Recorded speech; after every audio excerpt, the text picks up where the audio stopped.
via technological means. In the event that we are unable to do so, despite best efforts, we will post on the town's website an audio or video recording, transcript, or other comprehensive record of proceedings as soon as possible.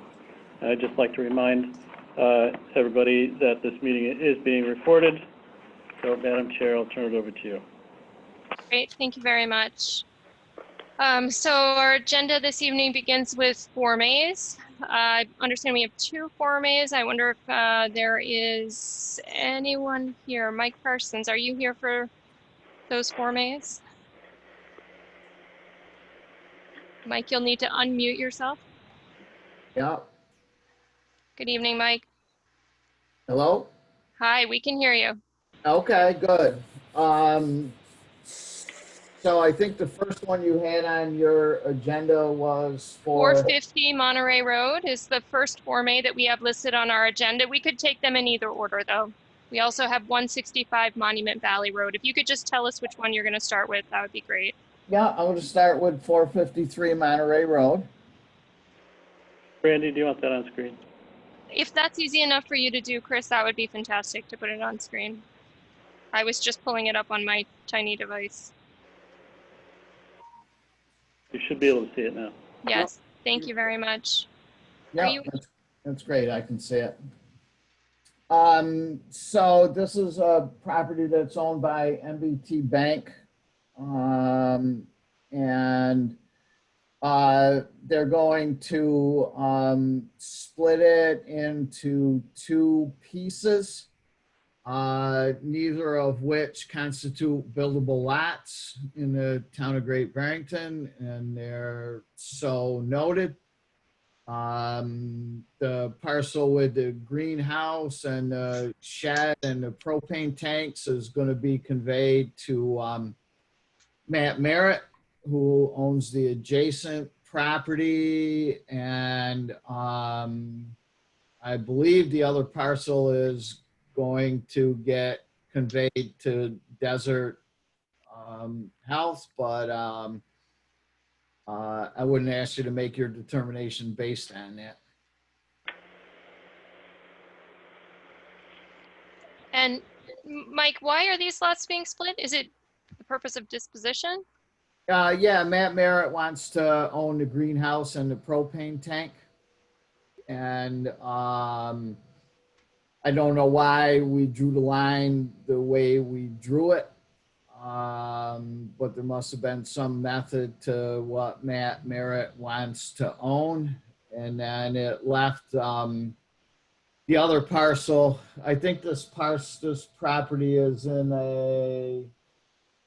an R2 zoning district. So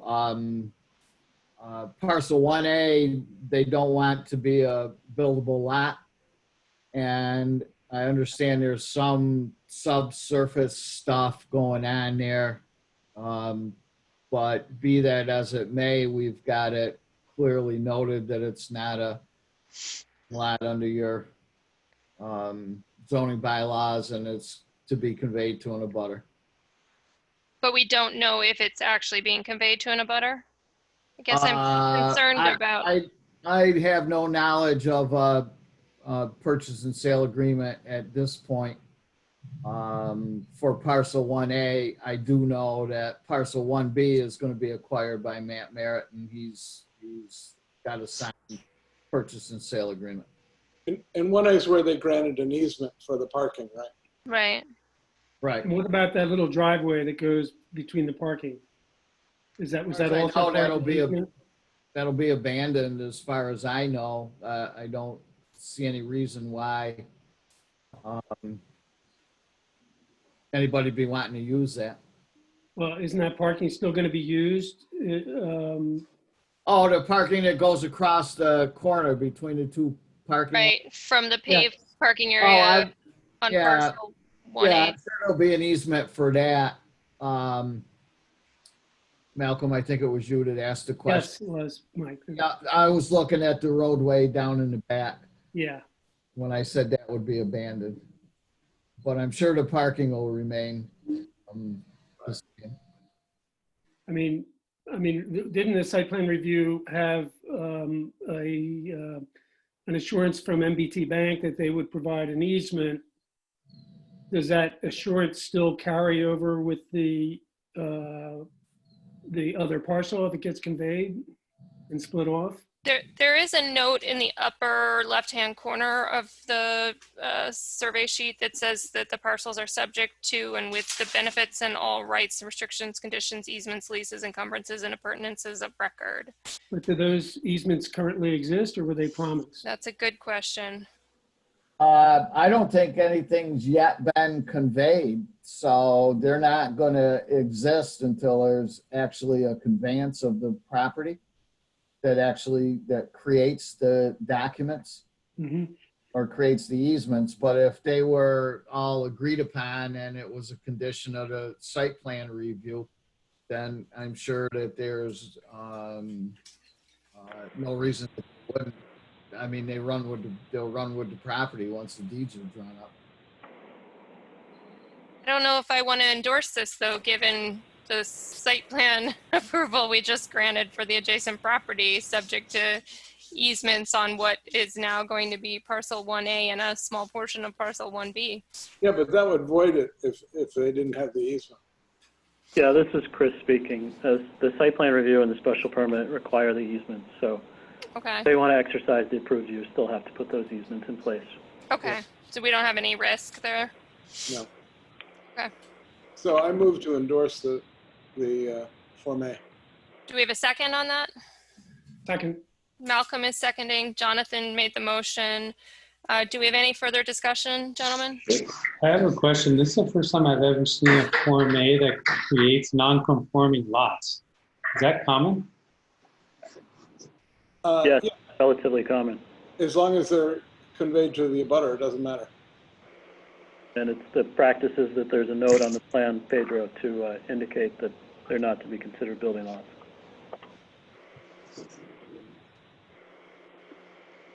Okay, I guess I'm just trying to figure out why somebody would do that, but that's not for this moment. Just a reminder, Brandy, it's all roll call votes tonight.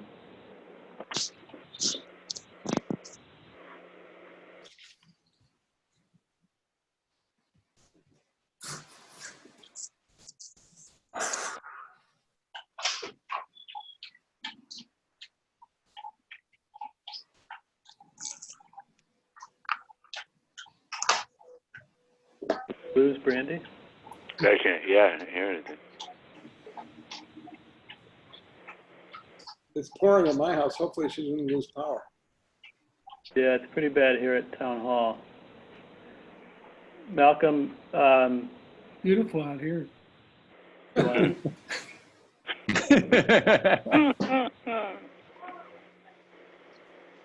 you want me to continue until Brandy returns?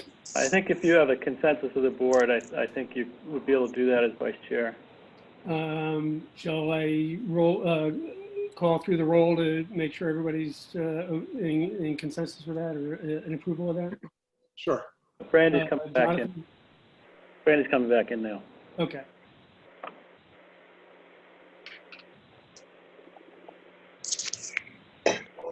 Hi, Chris. Sorry about that. Okay, they're ready for you to call a roll on that Form A. Okay. So we'll do a roll call vote. Jeremy? Aye. Jonathan? Aye. Malcolm? Aye.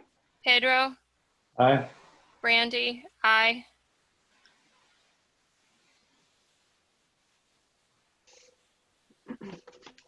All right, so that is the first 450 Monterey Road. Now 165 Monument Valley Road. So 165 Monument Valley Road is a parcel of land that's in the Hirsch family. And the Berkshire Natural Resources Council owns abutting property, and they have entered into a deal with the Hirsch family to acquire Lot 1, shown on this plan, which is 15.605 acres. It would constitute a buildable lot under your zoning bylaws, but clearly that's not the intention of BNRC. This will connect up their property and continue to protect that ridge line that is all along the top of Blue Hill. And the Hirsch's are going to keep the house and that's on this property now with 5.6 acres and 568 feet of road frontage. Okay. Does anyone have any questions on this Form A? I move to endorse. Jonathan? Okay, do we have a second? Second, Malcolm? Malcolm is seconding, Jonathan endorsed. Do we have any further discussion, gentlemen? If there's none, we'll do a roll call vote. Jeremy? Aye. Malcolm? Aye. Jonathan? Aye. Pedro? Aye. Brandy? Aye. All right, Mike, thanks very much. You'll get those Thank you. down to Chris. Yeah, I think he has them, but we'll connect up with Chris and get the signed Mylars. Great, Yes. Thank you so much. thank Hey, you. Mike. All right, good night. All right, the next item on our agenda are the minutes of July 9th. Do we have a motion to approve as amended? So moved. Pedro Pedro. moved. And Jonathan seconded? Malcolm? Malcolm seconded? I do have one question. I don't know if it's germane or not. There were a couple of motions that Garfield either made or seconded. And I don't know whether that's an issue or not, because he wasn't actually a voting member. For those who I were seconded something, yes. I saw that and was going to ask. I wasn't sure if this was the appropriate time. I did see that. I didn't know what it meant. yeah, those were appointments to various committees or boards. Right. Yeah, I just seconded it. It doesn't seem like it's an issue because the board voted unanimously for those positions, but just raising that as a technical question. Chris, is there anything we should do there to correct that?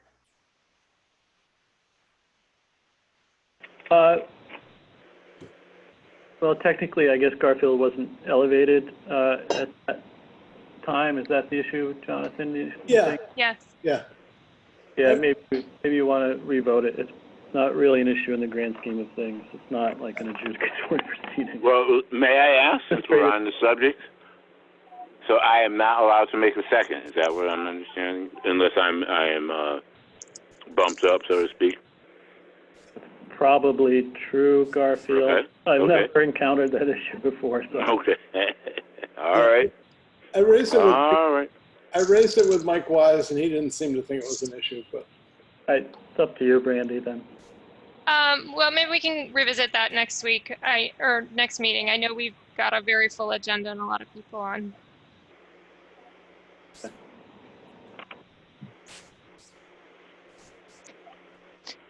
Okay, then, so we need a roll call vote on the minutes then. So Jeremy, Aye. Malcolm, Aye. Jonathan, aye. Pedro, Aye. Brandy, aye. Our third item for the evening is 84 Alford Road at Bard College at Simon's Rock. Request for an extension of the site plan review approval granted by the planning board 1 year ago on July 25th, 2019, submitted by the Pike Development Company on behalf of Bard College at Simon's Rock and related to the construction of a new dormitory building on the campus. So those reviews are good for 1 year. And so the applicant is back, having not started construction at this point in time, requesting a 1 year extension on the site plan approval we granted last year. Applicant. Yeah, I was going to ask if the applicant is present and wanted to make any statement. If you could just raise your hand using the hand raising button, and then Chris can unmute you. Hi, Mike Gessert from Pike Development. Can you hear me? Yes, Mike, thank you. Thank you for identifying yourself. Good evening, everyone. Thanks for your consideration here. Also on from Bard College is Phil Morrison and the Director of Finance and John Weinstein. the new provost. I guess I'll just restate a couple points from the letter I had sent, basically just stating that, yes, we are requesting a 1-year extension, and that there are no changes currently contemplated for the site plan. I think it's fairly straightforward from our perspective. Just have not started work. Still pursuing the project as originally approved. Okay, great. Do any of the board members have any questions about this for the applicant? If not, I'd entertain a motion to grant the 1-year extension. So moved. Jonathan? Jonathan? Okay. I can I'll see. second. Okay, good. I can see Pedro. Malcolm's lips moving, but Pedro was not muted. So, okay, so we have a motion and a second. Do we have any further discussion, gentlemen?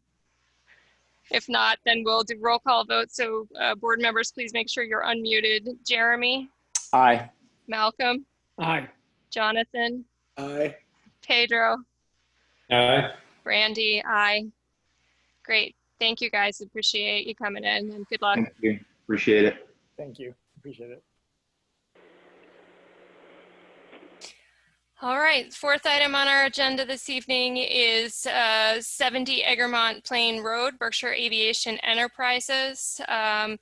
They've made a special permit application for an aviation field in an R4 zone at 70 Egremont Plain Road per section 3.1.4E1 and 10.4 of the zoning bylaw. That is going to be entertained by the select board. However, this board will make a recommendation to the select board.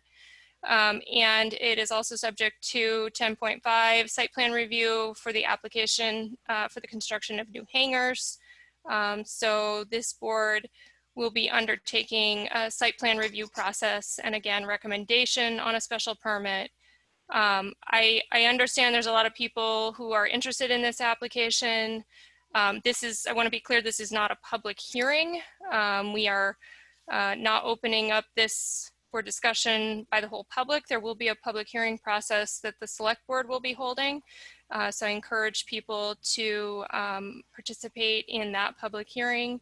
We did receive a single request for an attorney representing a group of neighbors to speak, and what we'll do is we'll have the applicant present their information, and depending on where we are time-wise, we may consider the request by the neighbor's attorney to also speak. But this will not be a public hearing, so just want to be clear about that. So Brandy, yes. Because I'm in a butter, I will recuse myself. Okay, Jonathan, thanks very much. Kim, can you note that in the records that Jonathan is recusing himself as he normally does with the airport? So just a note, Jonathan's going to mute himself and turn the video off. So he's, quote, leaving the table. Okay, I do see that on my screen that I can no longer see or hear Jonathan. All right, so do we have someone from the applicant who wants to present? I see Jim Scalise. I don't know if, Jim, you're presenting or if there's an owner that wants to present. I'm not, am I unmuted? Can you hear me? We can hear you, yes. Thank you. Dennis Egan is on, who is our team's attorney. I see that he's muted, so maybe I'll just begin. On behalf of Berkshire Aviation Enterprises, BAE, we are proposing to permit the existing airfield with a special permit. This is not necessarily an expansion of the use. It's to permit the pre-existing non-conforming use. As you mentioned, the property is located at 70 Egremont Plain Road in Great Barrington. It's located on 91 acres of land. It's bounded by the Green River. Chris, can I share my screen? Is that acceptable? He has the ability, Brandy, it's up to you. Might be useful. Yeah, it would be helpful if you are planning on showing the site plan. Okay, that's the idea. Everybody see that okay? It's loading, so I can see it now. Yes. So what I've done is I've taken the identical drawings that were submitted as part of the special permit and I've just colored them. This application allows me to zoom in and zoom out, so hopefully I won't make you car sick. This is an aerial photo, and it illustrates the development area. Well, there's some proposed hangars, which would be a site plan review. I'll get into that in a second. The property overall is 91 acres. There's actually a second parcel. Chris asked me today, a question about the overall acreage. It's actually 91 acres. There's a small parcel here in the corner and an overall parcel, and you combine the two for 91 acres. The property owns along the Green River about 3,400 feet. Frontage along Seekonk Crossroad is approximately 1,970 feet. And Aggermont Plain Road is approximately 1,140 feet. So the fairly large parcel of land. The riverine corridor is located to the north. That has a few resource areas. It has a small wetland area. It has bank. It has riverfront. It has endangered species habitat, which the development has avoided in all cases. The Conservation Commission had a meeting last night. I know that they had met previously and had determined that this project was non-jurisdictional. The property is... Jim, can you just clarify, they met last night and said this is non-jurisdictional? Yeah, I inquired with the commission last evening if they wanted me to attend and present, and Shep Evans left me a voicemail, which I have dictated and submitted to Chris Rembold for the record, that indicated that my participation at the meeting wasn't necessary and that they had already determined that the project was not jurisdictional under the Wetlands Protection Act. Okay, thank you for that clarification. Sure. I do have a letter from Natural Heritage Endangered Species Program indicating no adverse impact. I sent them a copy of our plans and received that letter. I don't have it here in front of me, a month or so ago. So I submitted that to Chris for the record as well. And can you just clarify one other item? The Concom, was that just for the special permit, or was it for the special permit and the hangars? That included the plans I submitted are the same plans that I've shown here. Okay, thank you for clarifying. So I assume that's everything. You could double check with them if necessary, but these are the only project plans. So the property is located in an R4 zone, and it's also located in the Water Quality Protection Overlay District. These are the Zone 2 there. Those are the two primary districts. Our application is for an aviation field. Although an aviation field has been at this location for over 100 years, does not have a special permit. So the idea here is to permit an aviation field at the location where one exists. And then these buildings would actually be exempt under an aviation field section because of their low rise height. So they don't require further permitting other than based on the scope and size of it, it would trigger a site plan review. So I leave to you the sequencing of this, but it might make sense to delay the site plan review until after a special permit is granted, because otherwise there wouldn't be hangars. Yeah, that's my thought as well, but we would like to hear your application. Sure. Oh, yeah, I'm not hesitating. I'm just trying to be as upfront as possible. Oh, no, I appreciate that. So the proposal is to request a special permit from the select board for an aviation field, go over a special permit. I have grading over 10,000 square feet in area, and I'm expansion of a commercial facility. Two reasons why you folks have jurisdiction. And I call it a waiver for traffic. The way it's worded is you folks can require a traffic analysis. Again, I just wanted to highlight that we don't believe a specific traffic study is warranted based on the size of and scope of the project, but it really would depend on how you interpret your own regulations. The primary document that I use to kind of quantify and understand this airport use is a study that's done by Mass DOT in 2010, and it was done of the Mass Statewide Airport Systems Plan. And that document was very useful in kind of giving me, and I think the narrative here, some context about the background of the airport and how airports function throughout Massachusetts. So the Berkshire Aviation is a privately owned general aviation airport. It has a single runway, less than 2,600 feet long. I would point out that the airfield length, the single runway direction and length really controls use at airports, meaning the size of aircraft are dependent on that. This being basically a half-mile runway controls and there's no plans to expand that. So I think the overall size of aircraft is restricted here. Berkshire Aviation offers aviation gas, both leaded and de-leaded. It has existing underground storage tanks. And in 2019, there was 51 aircraft based on site. As of yesterday, with just doing a count yesterday, there was 48 aircraft based on site. So as market conditions fluctuate, that number can change, but over the last several years, it's been in that neighborhood of around 50 aircraft.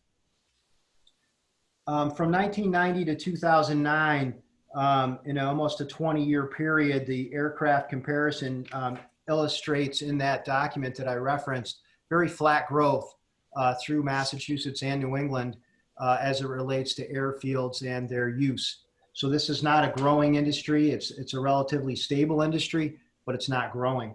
Anecdotally, if you talk to some of the agencies that work in and around airports, they tell me that the heyday for airports was in the 1970s. I don't have any documents for that, but that's what I'm told. So this, the Mass DOT indicated they had an actual aircraft count in 2009, 11 years ago, of 49 aircraft. And they projected in 2015 it would grow to 52. In 2020, it would grow to 54. And in 2030, it would grow to 59. If you kind of graph that out, it's a 0.9% roughly, 0.89% growth rate. So below 1%, I'm going to call it. The actual 2019 number of 51 had a growth rate of 0.4. The growth rate based on a count yesterday at 48 is actually one less aircraft than 2009. So I would call that zero growth. So this is not a facility, again, or an industry that has a large growth factor. Before you move on from this section, can you just clarify, I think it was on page 2 where you began the discussion about this report and some of the data associated with it. There was a reference about hangar space, a waiting list for hangar space.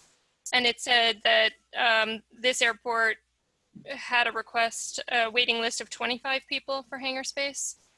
I think that's what Mass DOT had in 2009, that there was demand. Mm-hmm. I understand now that we've had 5 inquiries that if we had hangar space that folks would be interested. Mm-hmm. That's what we have right now. Is that 5 existing folks that have their planes tied down there, or is it 5 new individuals who would want to be at this location if there was a hangar? I'd have to ask. You may not know, but I don't know that answer. That that detail wasn't included in the conversation, so I don't know.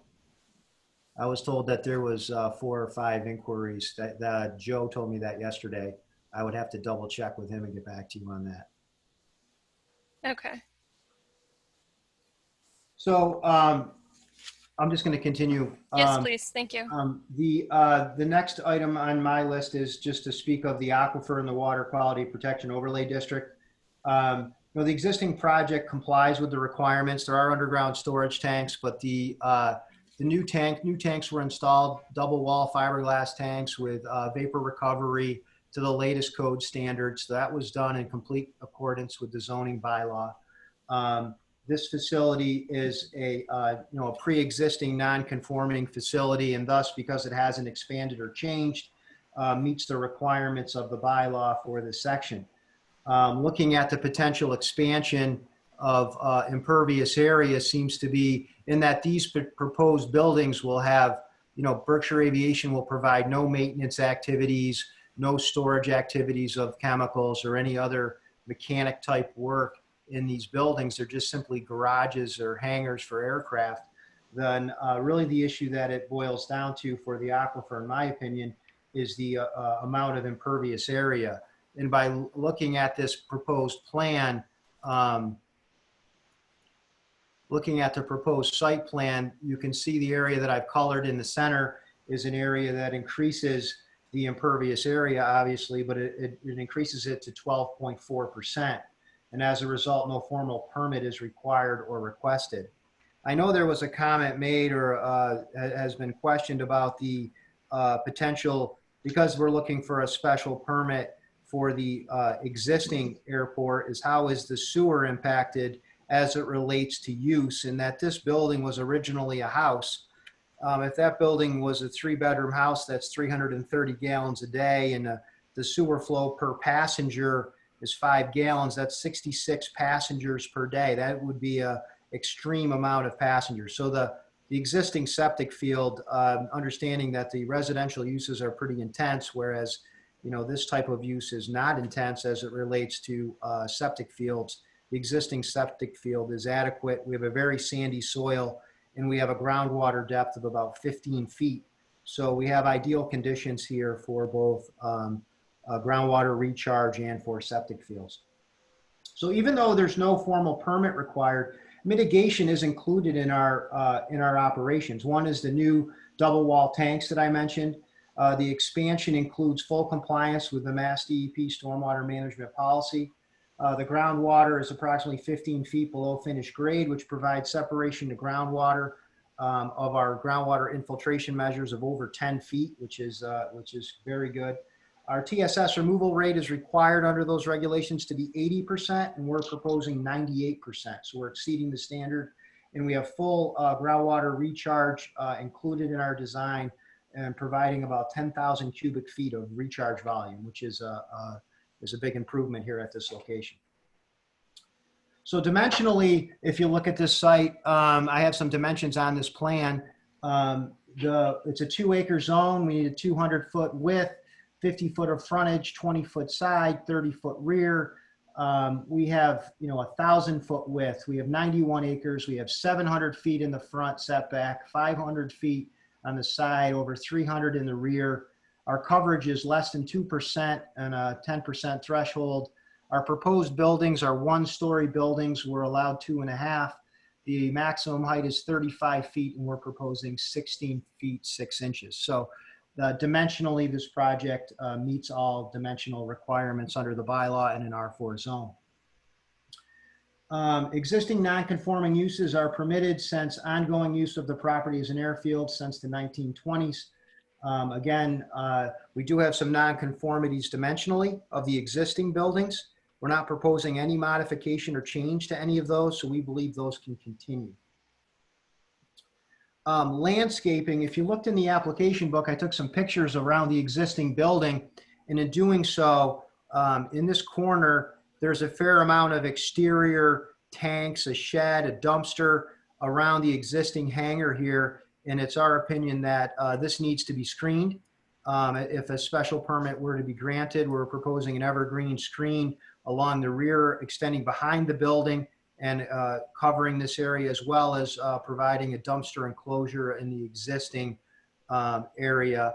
And then as it relates to the proposed buildings, the new hangars are located quite a distance, if I can find the proper picture here, and it's going to load a little slow. It's a big one.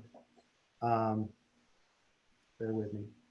There you go. So that picture is actually a photograph taken from the road. And if you zoom in on that, you can see the hangars. So we've landscaped in front of the buildings. We're proposing a green hunter green building. This is the height of the existing hangar in the background. So I think we have, as far as screening of the existing project, I would suggest that maintaining existing trees with no removal of trees on the site as part of this development, and locating this somewhat central of the 91-acre parcel, we have minimized the visual impacts of any potential that this might have as it relates to the passerby along the road. We took a look at traffic. The buildings, both proposed and existing, generate less than 100 new trips. So I guess that's really the question, how you want to look at this. From a site plan review perspective, I believe that you're looking at the hangar construction. So I'm suggesting that, if the hangars would potentially increase traffic, I'm not sure exactly how that would happen, because the traffic is based on the number of aircraft, and it's, the foundation opinion of myself and our team is that this is going to have a minimal increase on the number of aircraft based at this airport. It's going to provide a better place to park our aircraft inside, but isn't going to necessarily increase it. We believe that in a growth rate of 1% per year, as dictated by Mass DOT, would be a fantastic outcome for us. And that's something that's been contemplated since 2009. Jim, before you move beyond that, it would actually be helpful if you could take a moment to describe how the traffic patterns exist currently and how they would change with the placement of these hangars. Sure. So the general aviation airport traffic is measured based on the number of aircraft. So let me back up one plan here. So there's really the primary entrance to this site now is along Egremont Plain Road, as I think folks are aware. This is the terminal building and the small parking area to the east of that building. And that's where traffic enters, and folks park in their automobile, go through the terminal building and enter the airfield area or taxiways. So the change would be if the folks that would be parking, total potential of 33 aircraft that could potentially park in these hangars should they be built, we cannot have them safely cross the airfield to get to those hangars. So the proposal as part of this plan is to create a site access drive out to Seacon Crossroad. We've located that across from a vacant lot at a kind of a common property line, so that we don't have any headlights or concerns as it relates to light shining. That driveway is not lit. It's just a driveway through the field, and we think that based on the analysis, 52 aircraft would produce a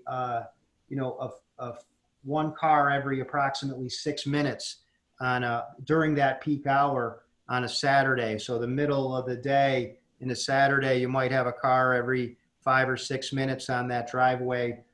For 52 aircraft, we're proposing probably a vehicle every 10 to 12 minutes based on the number of aircraft that could park here. And that would be assuming full use of all the aircraft, which is honestly not the pattern, but that's how we look at traffic, is very conservatively.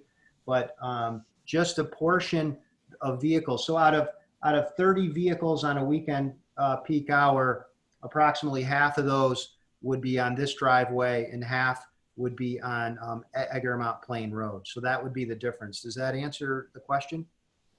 Yes, thank you.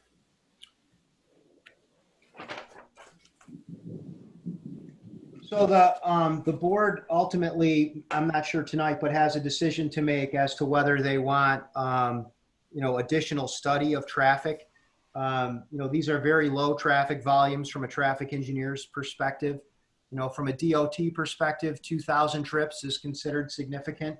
We're in the low hundreds. So I know from living in a neighborhood, and it sounds like a lot of cars, but if you said one car every 10 minutes could be generated from this project overall, including the entire operation, and that's at a 2030 projected growth of aircraft. It's not intense, and that would be 59 aircraft. That'd be 11 more aircraft, which would be an explosive growth rate here by 2030. It just hasn't occurred to date. If that did occur, I'm trying to be upfront by saying it's a car maybe every 10 or 12 minutes on the adjacent roadways, and that would be split between Egremont Plain Road and Seacon Crossroad. Because of those low volumes, I don't see where a traffic analysis by a traffic engineer to analyze level of service at an adjacent street is necessary. I think the board is equipped to determine whether or not that is significant or detrimental to the neighborhood. Site plan review. So I've kind of gone through, and I'll do it briefly because I know you have other items. Cuts and fills on the site range from 0 to 2.3 feet, very flat site, very little grade across it. It was very difficult, actually. It's going to be a difficult site to build should we get there. The site is bounded by the natural heritage boundary. It's bounded by the riverfront area, understanding that the only activity we have in close proximity to the riverfront is stormwater. And actually stormwater is exempt in redevelopment sites from the River Protection Act. So we're not in it, but we're near it. And, but that's why I put that item near it and not other items. Tree removal, there's none proposed. Wetlands, no impacts. Stormwater, we meet 10 standards. We meet erosion control is mentioned in our stormwater standards. I don't detail it well here, I concede that. But I do propose and include in my report that we are going to file a NIPD's SWIP plan, which is required by EPA. I've actually asked my staff to prepare that plan should you choose you want it, or should, you know, Chris and the select board like to see it.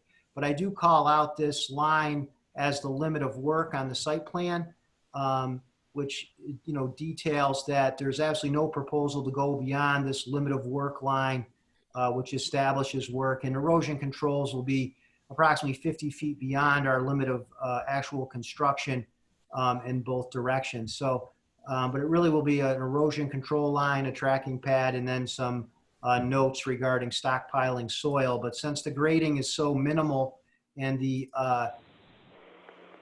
site is so flat that stormwater just doesn't have a chance to get velocity here before it percolates into the ground. The peak discharge rate is managed for the 2, 10, and 100-year storm. We also added the 25, as we understand the town prefers that. Groundwater recharge, 10,000 cubic feet provided, exceeding the standard. A good treatment item here is that the water quality volume provided is not a ½ inch, but rather 1 inch, which is for more intense uses. We did that because of the aquifer. Our TSS removal is heightened to 98% here based on this kind of a low impact design. It's not in a land use with higher potential pollutant loads. It's not in a critical area. It's not considered redevelopment. We could have tried that, but that's not our goal here. Erosion controls, NIPD's plan would be required prior to any construction activity. An operation and maintenance plan is provided, and an illicit discharge statement is provided. Air pollution is one of your comments. This is one of the a unique attribute of this airport is that it does offer de-leaded fuel so that you have less air pollution from the aircraft. The actual airport itself doesn't generate any emissions. It's entirely the aircraft that use it, and so that's how we looked at it.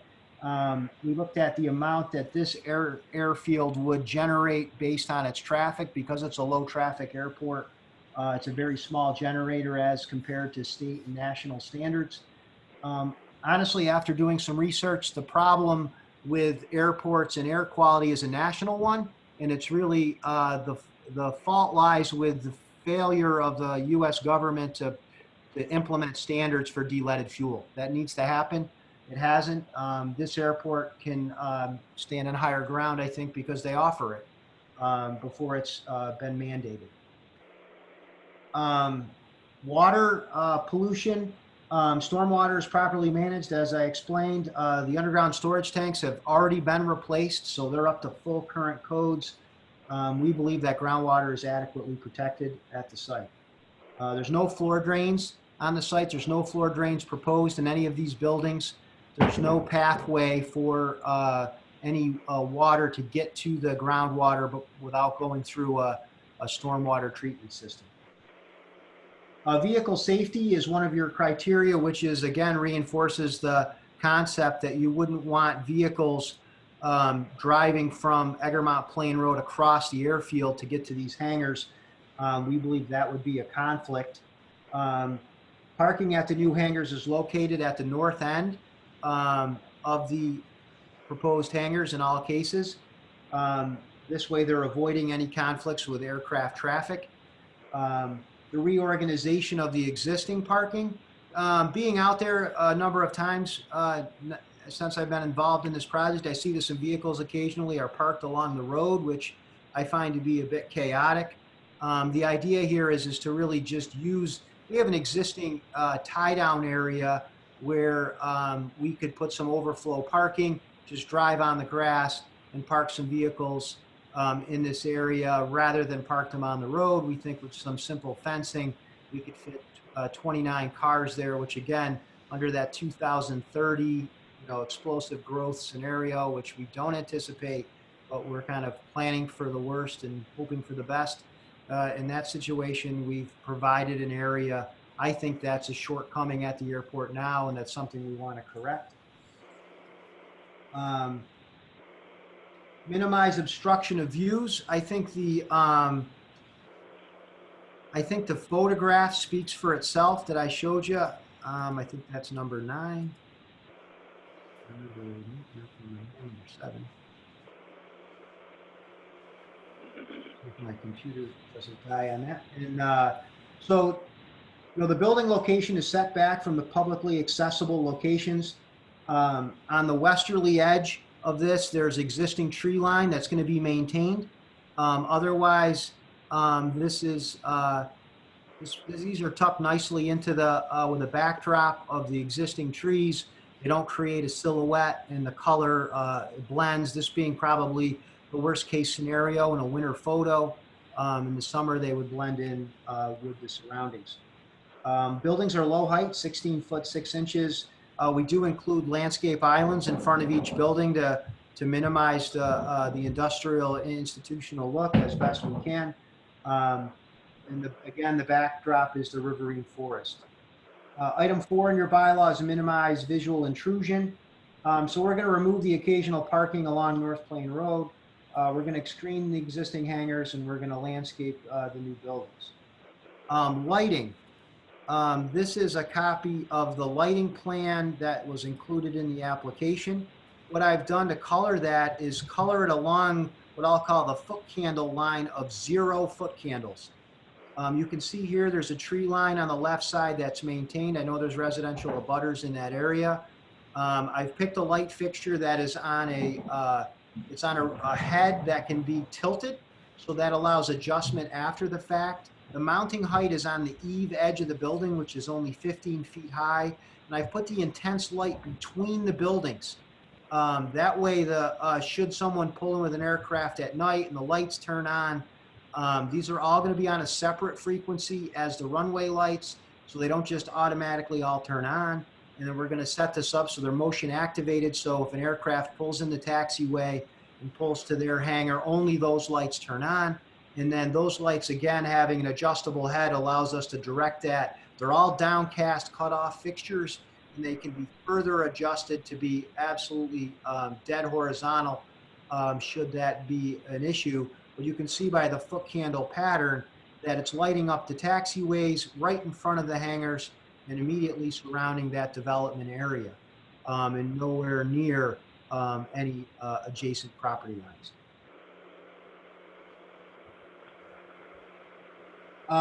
It says to minimize. I guess go ahead and finish, and then we'll come back and the board will go through these criteria and ask you questions on them. Okay. Minimize unreasonable departure from character, materials, and scale of buildings. I think I've kind of gone over that. I don't need to belabor it. Groundwater is mentioned. I believe we've covered that. We're going to provide, no sewer or maintenance in the proposed hangars. Further, no oil water separators are required. No floor drains are proposed. Parking, landscaping, I've addressed that previously. We have a global parking view looking at the overall facility here. That would include, again, under the Mass DOT projected rate of growth, a fully parked site. Next slide, sorry. A fully parked site with adequate parking along the north side of the proposed hangars, but also near the terminal building. So this concludes the site plan criteria. I would just, if I could have one more second. The proposal here is to convert a grassed aircraft parking, these tie down areas to indoor hangar parking. I know folks think that that increasing hangar space at this airport is going to increase air traffic. There is no connection between the two that I can find anywhere. The fact is that providing hangar space would ultimately probably be a better revenue stream, as you could charge more to park aircraft. But like many businesses, if I built a bigger parking lot at a retail store, it doesn't increase the number of patrons, and most businesses are the same way. The only business I can think of that might be contrary would be someone who has a used car lot and could park more cars to sell them maybe. But other than that, I can't think of a use that that parking would drive business. That's not how this works. There's adequate tie down area now. There's excessive areas. There's no restriction on how many tie downs we have now. And I just don't see how this really increases intensity or use. And I think that's the crux of this matter, is the concern about this local airfield turning into something different. And it's my opinion that the only, like in Pittsfield, they wanted to increase air traffic. They had to lengthen the runway. That's how they increased it. And even after they've done that, their number of aircraft haven't significantly increased. We're dealing with a rural airport here, and just as part of the business model, it would be an improvement at this facility to be able to park expensive aircraft indoors, but doesn't drive air traffic. I guess that's my pitch. Thank you for listening, and I'm happy to answer any questions that you have. Thank you, Jim. I know I have a number of questions, but was there anyone else from the applicant side that wanted to present information on use, intensity of use, or operations? The applicant's attorney has his hand up. Okay, if the applicant's attorney could introduce themselves for the record. Sure. Please. Dennis Egan, attorney for Cohn, Kinney, Valcente, and Cook, representing the applicant. Wanted to take a moment of the board's time to address the correspondence that was sent to the board by Attorney Hoyer. I just want to make a few points with respect to Mr. Hankins. He's obviously recused himself. He's well aware of the ethics rules, and as always, he recuses himself on anything that has to do with the airport. With respect to the completeness of the application, in this case, the special permit granting authority is the Board of Selectmen, and therefore the arbiter of whether or not the application is complete is that same board. With respect to the site plan approval, the chairwoman has already stated that site plan approval will not be undertaken this evening. So I just wanted to address those points. If any of the members of the board have any questions for me, I'm certainly available. I'll be on the call, and I'm happy to field those. Thank you, Mr. Egan. All right, board members, we'll go one by one. So Jeremy, do you have any questions for the applicant? So I guess I have a question about, are there any of the existing aircraft that are using unleaded fuel? Or they all? I assume they are, because they're selling it, but I don't know. I'd have to ask. I don't have that information. Okay.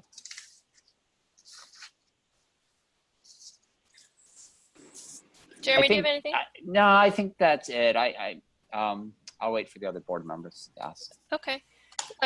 Garfield, do you have any questions?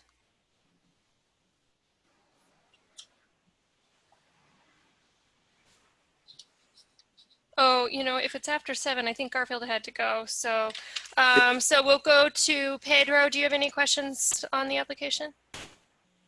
Yeah, Jim, I wonder if you could just speak to the potential for any, or what the proposal, how the proposal addresses, or how the proposal either makes things better or worse with regards to any infiltration from any leaky airplanes.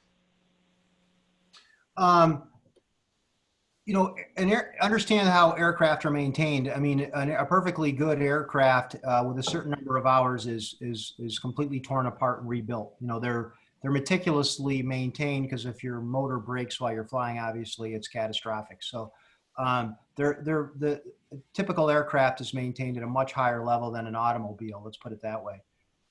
It's my opinion that it would be a benefit to get these vehicles, these aircraft off of the grass and onto an undercover. I think you get, even with your car at home, you tend to get very small residual amounts of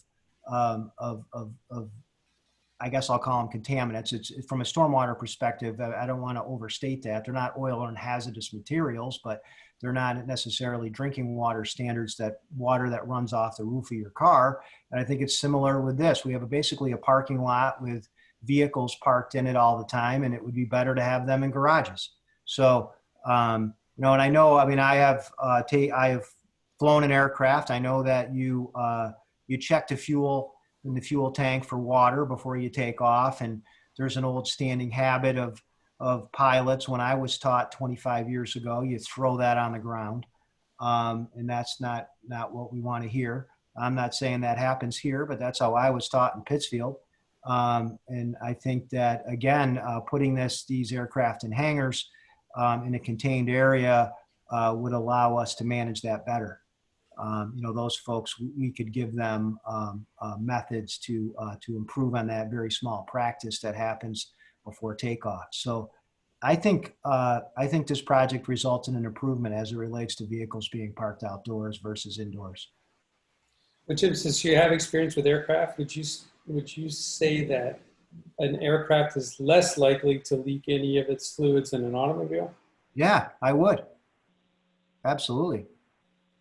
The aircraft I flew, and I flew I flew small stuff. I think the big stuff is maintained at a much higher level. I was in an 8-seater 3 weeks ago, and that was not dripping fuel. We went out to Nantucket. There wasn't a plane on that that's an airfield that's busy. I don't know how many planes they have. I could look, but it's got to be 150, and there's no leaking aircraft. That's not the case at all. I think I think you have an internal combustion engine, and I think that, it rains and it's water's washing over these things. And over time, that's why we have stormwater management standards. Any parking lot potentially has issues over time, and it's this very small residual that accumulates. That's a problem. So, EPA determined back when I was in college that runoff needed to be treated. And a terrific way to do that would be to not let these vehicles get rained on. Let's start with the source. Let's put these vehicles in garages. All right, thanks, Jim. That's it for me, Brandon.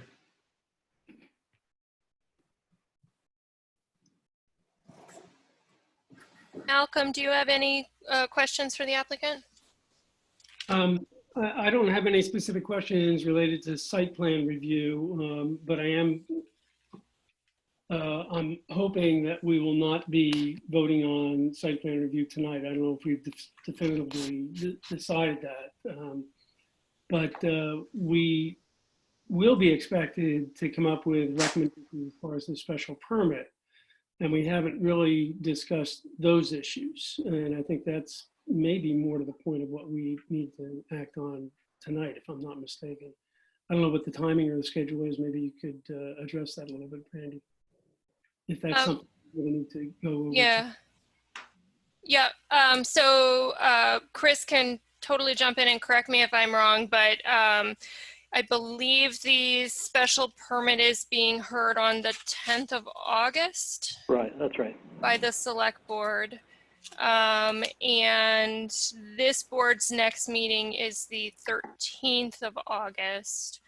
And, we do typically try not to get ahead of the select board with a site plan review before the special permit discussion has really gotten underway, so that we have, the benefit of some of that review. So I agree with you, Malcolm. My inclination would be to do as we normally do, like visit the site plan review criteria and let the applicant know where we're looking for additional information so that they can take that and flesh out their application to whatever degree. And then they can come back to us once they feel their special permit application is I don't know if ripe is the right word, but far enough along that they want to present the additional site plan information to us.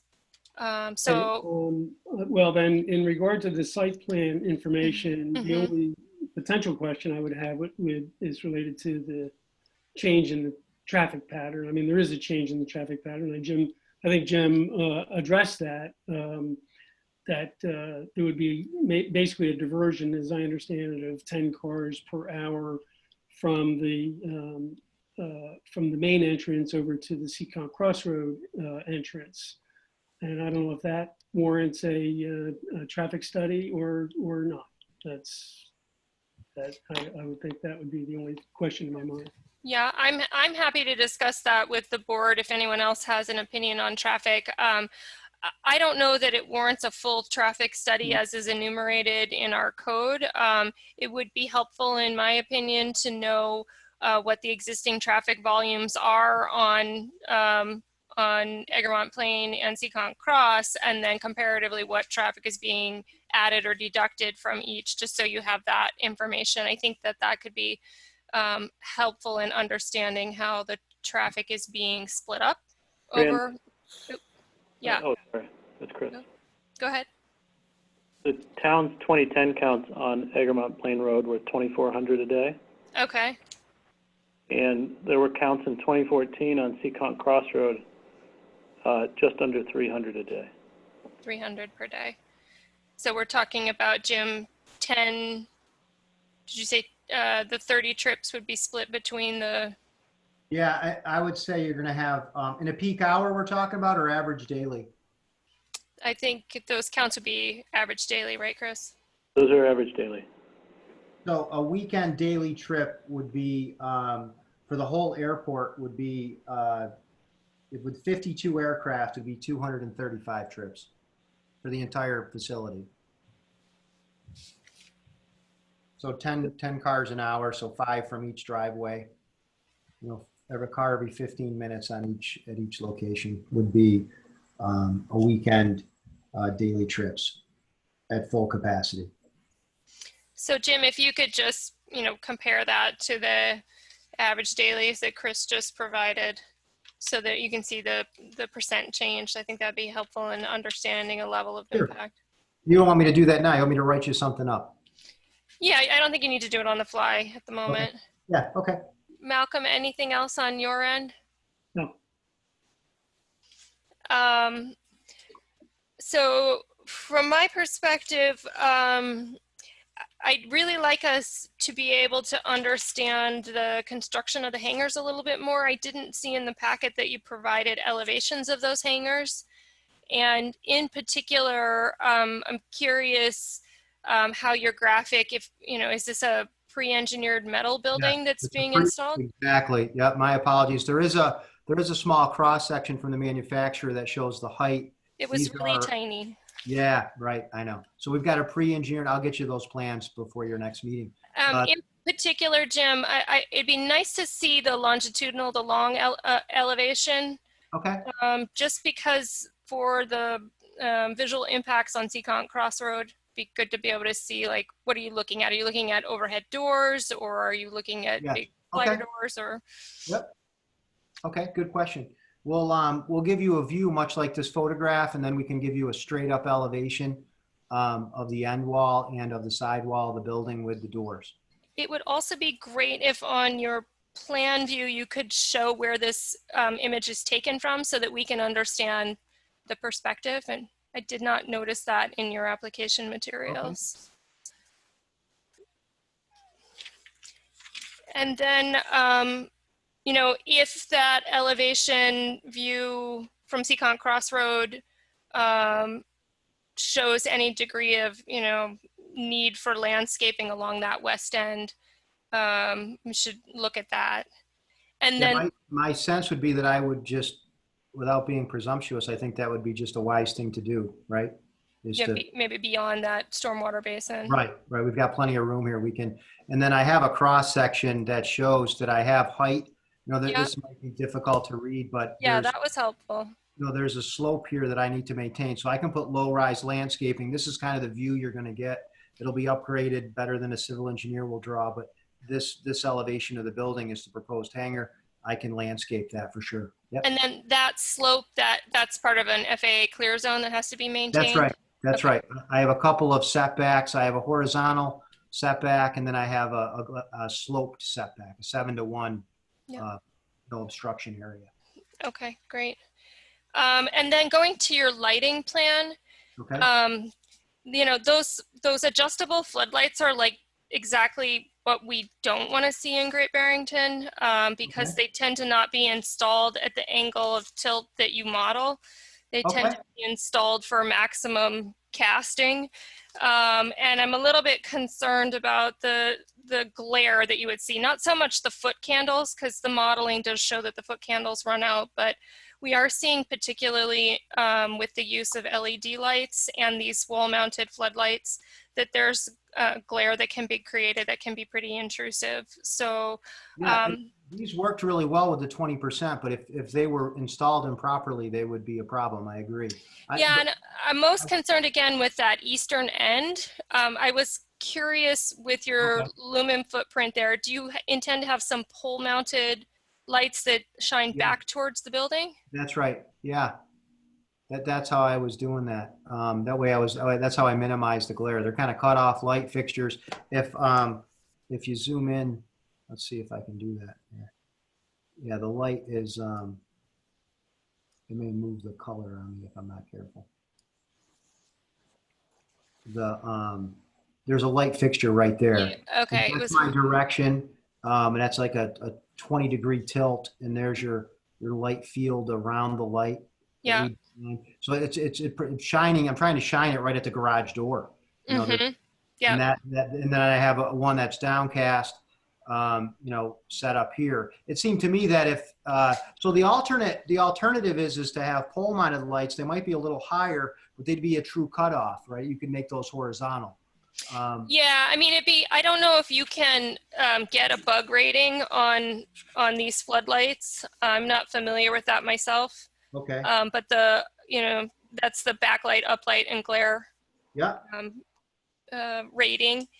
And just because the area is a fairly low lit area currently. Yeah, that's why it was important, the controls, like this light, I like this light because of the controllability of it. Yeah, and you said it would be motion sensitive? Right, it's motion sensitive, and then we worked with the airport staff, and they're willing to make sure this on a separate frequency. So the way that works is we can set it up so that when you pull in with your aircraft, you can click the radio, it can turn on the light, or we can just make it motion sensor. So we've talked about just motion sensor being foolproof in that it would only light a small area at a time, right? So if your garage was over here in the center, you wouldn't light up the other areas unnecessarily. Mm-hmm. Okay. And then if you can just make sure, in your plan set, there needs to be some mention of the controls, because if it's just, your good word to this board, that doesn't really hold much once it goes to be constructed. Got it. So that would be essential, is to put it on the plan somewhere. And this looks like it was produced by the lighting vendor maybe. And so I don't know if they address controls. I actually produced this myself. You so. did? Oh, okay, very fancy. Then you can add some text in a I sure can. No, and I'll change the light fixture out. We'll whatever you need, we're happy to. I was trying to provide what I felt was the most adjustable, in that if we had a complaint, we could react to it. But your experience is valuable, so we appreciate that. To the Go ahead, Pedro, or is that Jeremy? It's Jeremy. Okay. Do the frequency controlled ones, do they go off automatically, or do you have to turn them off when you're using that? They're on timers. Yeah, there's a 15-minute timer. Yep. Okay. Is there an intent to phase construction of these buildings? Yes. This is, I guess I failed to say it, but this would be kind of a master plan. The idea, I know there's been a long history with the airport, and it's, we're taking an approach like this. We're a MIPA project in that we're not segmenting. Okay. Mm-hmm. This is our master plan. We don't have aircraft to fill this tomorrow. Would we love to? Sure, as a business owner, but that's just not the case. We've talked about alternatives and phasing, maybe not building this building right up front. We're pricing this out to see what we're going to do as it relates to these buildings. And then we're talking about how to phase the stormwater, whether we just build the whole stormwater system up front, which is what I'm recommending. So we've had these conversations and we haven't made any decisions. It's been, we're waiting to see how the town and neighborhood receives the concept. We'll see, but our intent is not to necessarily build the whole thing at once. Okay, thank you. That was pretty much my list. Landscape lighting, architectural elevations, visual impacts, and cut fill. Do you have a volume on that cut fill overall? I didn't do a volume. It's if you look at the grading plan, it's just about matches everywhere, but I can do that very easily. If you have a 737, I have a 6-inch fill. Yeah. I'm matching grade. I'm just kind of adjusting a little bit. And that's all paved. So is that just your sub base for your? That's finished grade and pavement. Okay. Yep. But down this end, just got to be careful how you grab this thing, or I'll wreck my coloring. But as I get down this end, I have some filling. See it? So I have 735.5 to 736. So on the west end, I'm cutting a little bit, and on the east end, I'm filling. So I think I balanced it pretty well. It was the intent, but I didn't calc it out. So I have a 735.5. I've got 6 inches to a foot of fill in here, and then this is just a couple feet deep. So the buildings basically step down to the That's right. east. To the east. The contour slopes to the east downwards. We're following the natural drainage pattern. I didn't spend a lot of time on this, but it's all surface drainage. I have a stone gravel edge on the driveways, and that runs in through a grass filter strip to a grass swale that runs into a infiltration trench. And then that goes through in larger events into this infiltration basin. So everything's contained. Most storms, there's no outfall at all. Everything is contained in the drainage system. Okay. So from site plan review standpoint, do the board members have any other questions? And I can see all three of you. So if you want to shake your head, yes or no. I got a no from Malcolm. Anything else, Pedro? Jeremy? Nope. No? Okay. All right. So there's your list, Jim, for when you guys decide to come back to us. Could I add one last sentence here? Yeah. I mentioned earlier that I felt that this proposal wouldn't add air traffic. And one of the reasons I'm saying that is that 85% of the activity at this airport is local aviation. This is a local aviation airport. 85% of the folks are local, which is a big part of that conclusion. So just so you have that. Thank you. Thank you. Yeah, are they still doing a lot of aviation schooling out of the airport? Yeah, it's intermittent at best. It's not an intense use, but it does. Yes, it's available for sure. If you'd like to take flying lessons. I'd like to learn to fly. Yeah, it's fun. I've done it. You should try it. All right, great. Thank you. So as far as special permit criteria, the special permit criteria that the select board will be considering are social, economic, or community needs, traffic flow and safety, adequacy of utilities and public services, neighborhood character and social structure, impacts on the natural environment, and fiscal impacts, including on town services, tax base, and employment. So we should go member by member and see if anyone has any questions or comments or commentary we want to forward to the board. So Malcolm? Well, typically we go down these things item by item. I don't know whether you feel a need to do that. it seems like most of the items are really related to the fact that we have an existing airport. I personally feel that the airport is a benefit, public benefit to the town, and if the alternative to not having, is having a special permit or not having an airport, I am very much in favor of in terms of what the social, economic, and community needs of having an airport. I don't think there's anything in the special permit request that impacts negatively the traffic flow and safety, or the use of utilities, or the neighborhood character or social structure, or the impacts on the natural environment, or anything in terms of negatively in terms of the fiscal impact.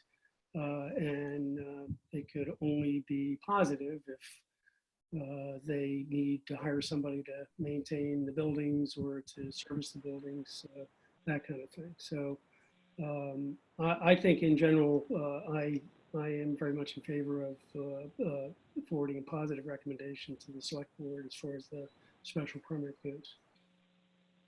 Okay, and I'm happy to take these one by one. It is a little bit of a different animal than a fully new project. I agree with you there. So Pedro, do you have any desire to take these one by one, or do you want to proceed the same way Malcolm did? I'm satisfied, honestly, with what they've proposed in their application. I think it's comprehensive, and I have to say that I see all of their points in a positive light. So no, I don't see any reason to go through them point by point. Okay, thank you. Jeremy, how about for you? Yeah, I agree. I mean, it seems like what they're doing is just to increase their revenue rather than increasing their business. And so because it's a pre-existing non-conforming use, I mean, they don't seem to be demonstrating any real change of use, except for, I mean, after the construction, except for maybe the amount of the traffic that's going to be diverted to Seacon Cross. That seems to be the biggest impact. But I am curious about the lighting as well, Brandy, as we've been talking about recently. But those would be the only two areas I'd be concerned with if the select board is satisfied that this isn't really a substantial expansive use. Okay, all right, great, thanks. All right, and from my standpoint, again, I will second a lot of what has already been said, and I won't say it again necessarily. Existing development wanting to get a special permit for its current use, and the site plan review will come under our purview once that special permit is granted, if it is in fact granted, and we can take the appropriate action on site plan review at that point in time. I would, encourage the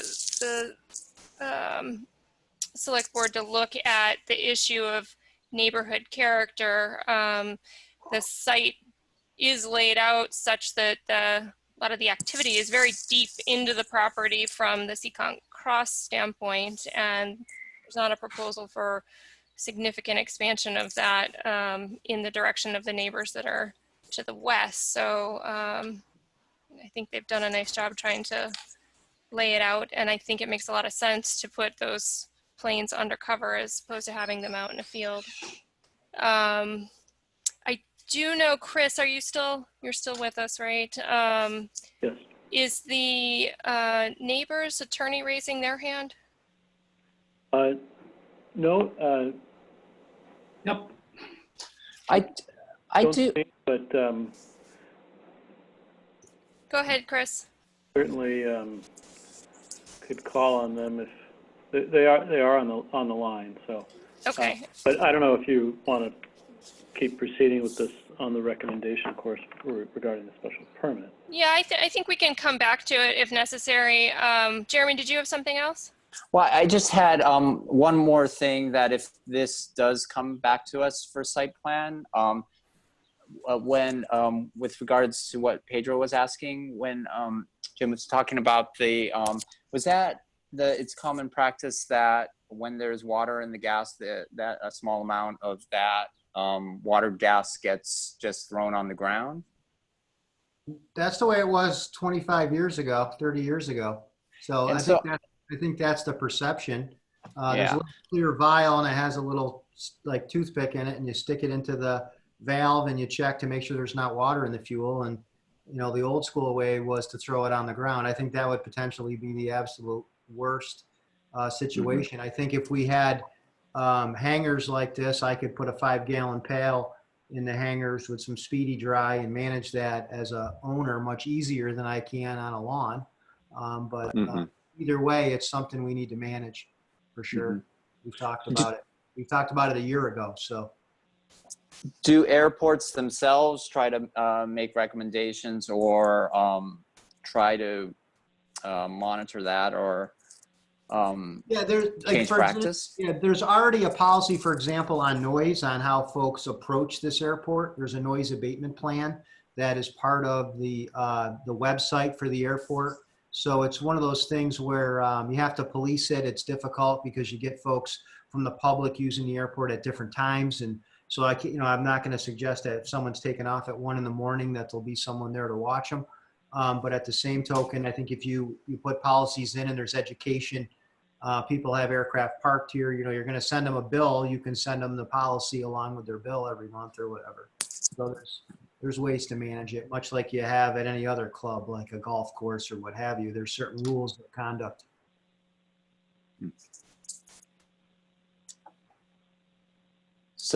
So if we do see it, something like that, if we do see some this back for site plan, if there's something about that, that would help me. Okay. And along those same lines, Jim, you know, with the architectural plans for the hangars, if you could just discuss what the flooring is beneath those buildings. Is it a concrete slab or is it a continuation of the asphalt? Concrete. It's concrete. Okay. Floor drains? No floor drains. Okay. Is it curbed or is it? I don't know for sure. I assume it's curbed, but I don't know. I don't remember that from the drawings. Okay. Okay, so so that being the case, does the board want to discuss any further as far as making a recommendation to the select board regarding a special permit? Understanding, you know, the special permit is really focused primarily on the use of this property as an airport and granting that.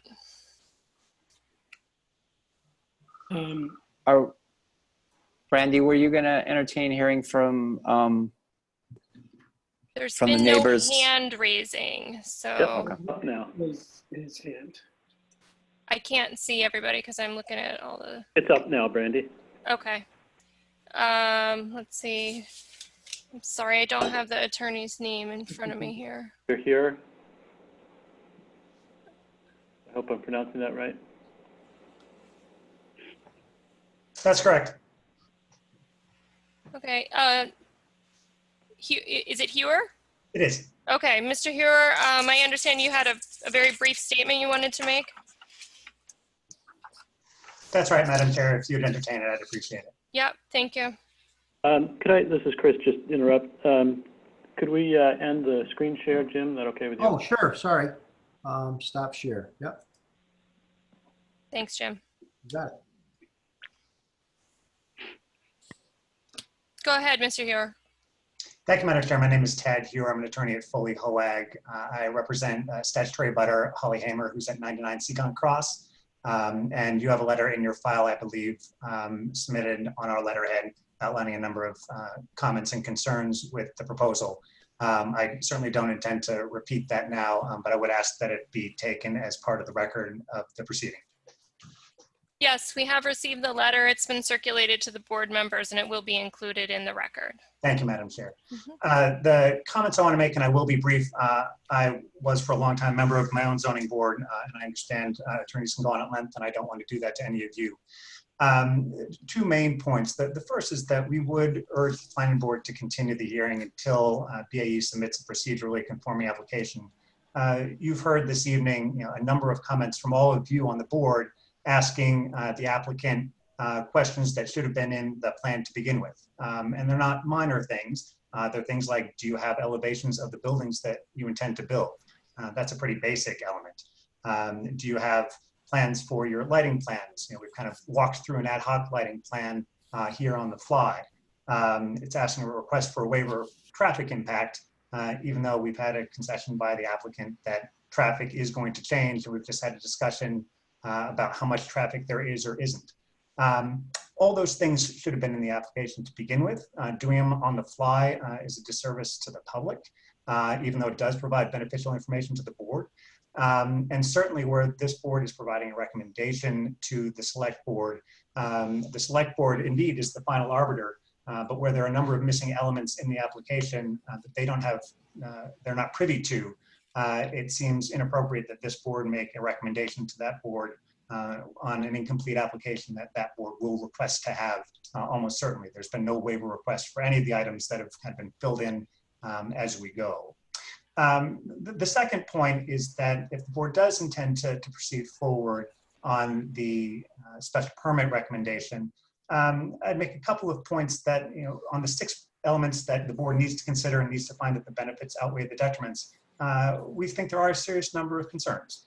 This is a privately owned airport. It utilizes town services, roads, police, fire, but it's not necessarily serving the community's needs. I know Mr. Scalise has indicated that 85% of the owners are local. I don't think we've ever seen evidence of the veracity of that or what local means. Does it mean in Great Barrington? Does it mean in Western Massachusetts? Does it mean in a 100-mile radius? I think that's important to know, because when we're looking at local community needs, we really are talking in this standard about local community needs.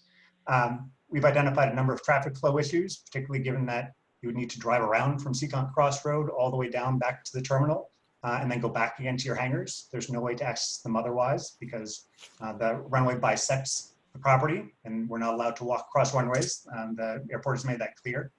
And in terms of neighborhood character, I just want to emphasize, we are in an R4 district. It's a residential district. These are industrial structures. I don't think anyone would dispute that. Proposed for a residential neighborhood.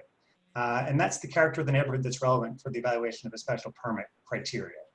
It's not what we have there, it's the neighborhood character as it's intended to be zoned. Certainly a special permit would authorize the use, but that would put the cart before the horse. That's what we're here to evaluate, not to determine whether or not it already exists and therefore it's fine.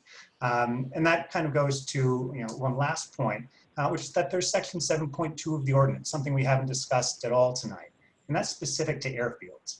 And section 7.2 clearly says that you need to make sure that an aircraft or an aviation field use is not situated so as it's likely to become objectionable to adjoining and nearby property because of noise, traffic, or other objectionable conditions. And I think it's fairly evident, I'll say axiomatically, I represent owners of adjoining and neighboring properties who assert that expansion will be objectionable for precisely those reasons. This is unique to this application. Section 7.2 exists. It's something that needs to be determined. It's in section 3 of the bylaw, so it's listed as an element of determining the value or the merit of an aviation use. I think it's important to have in there. The last point I'd make is that the board does decide to make a recommendation. We would encourage there to be conditions or recommended conditions to be put on the approval. I think we appreciate the statement of Mr. Scalise that no maintenance work or storage of chemicals or mechanical work will occur in the hangars. I think we'd ask that they be an express condition. He's indicated that there's around 50 aircraft on the site. I think our observed daily average use is more in the realm of 25 to 35. I'm not going to say Google Map is be all and end all, but if you look at the image that Google Map has, which is presumably of a random day, that's around 26. So we would encourage that, it's most appropriate to use averages, not your peak counts, in the same way that we try not to use peak counts for anything, and that it be limited to the number of aircraft that are actually being used. And I think finally, the point I'd make is that Mr. Scalise has mentioned that there are only demand for 5 hangar spaces. That's all the demand that they've received. They're requesting 6 hangars, and they're maintaining their existing outdoor tie downs. And I believe he said that he believes they're sufficient for the current purposes. So I would just say the request is entirely disproportionate to the need and to the impact on the natural environment, particularly because of the amount of space they're taking up, 45,000 square feet of space. Again, given the existence of section 7.2, which requires avoiding objectionable conditions. So for all those reasons, we would encourage the board to delay and continue the hearing until they have a full application plan, one that the select board will itself want to see. We would encourage you to deny the petition or the recommendation. And we would also ask if you do decide to make an affirmative statement of the recommendation, sufficient to make sure that this is indeed operating exactly the way that Mr. Scalise has said it will be, limited to the current number of average planes with no use of the hangars other than for storage of planes, and to make sure that the airport is, I would suggest, independently compliant with section 7.2. Thank you, Madam Chair. Okay, thanks very much. Appreciate it. All right, board. So as far as proceeding, appreciate the comments raised by Mr. Hure. This is an existing airport, and quite frankly, I'd rather see an existing functioning airport than an existing abandoned airport. So I'm personally in favor of seeing a special permit granted for the airport to allow its use as a continuation of the existing non-conforming use. And I believe that as far as section 7.2, and Chris, correct me if I'm wrong, but that was that the airport predates that considerably, and that 7.2 would be in reference to a new air facility that might be constructed, not in relationship to one that has existed since, I believe, the 1940s. Would you like an answer on that? If you have one. They're applying under that section, so that section would apply to them. Okay. Well, I would still stress the fact that it is a long-standing existing use in the community. Yeah, I mean, since the airport, I believe in the history that was accounted in the 30s, that was incorporated in the 1930s, which predates many, if not all, of the houses that I've seen up and down around the airport. So I don't believe that legitimizing or authorizing the use and providing a special permit is going to provide any more noise or any more objectionable environment there than what was there last year or 20 years or 50 years ago. So I really think that we should forward a positive recommendation for the special permit. I do appreciate the comments about the completeness of the application. This is not unusual for us to go through site plan review and find that there are additional pieces of data that we want in order to make our determination, and we are quite prepared to provide conditions and appreciate those comments. Right. 100%. Right, I agree. I would just add on the character notion that it's kind of a chicken or the egg question, right? Yeah. Because the airport was there before the R4 existed. So we could make an argument that the homes built around the airport are objectionable to the airport.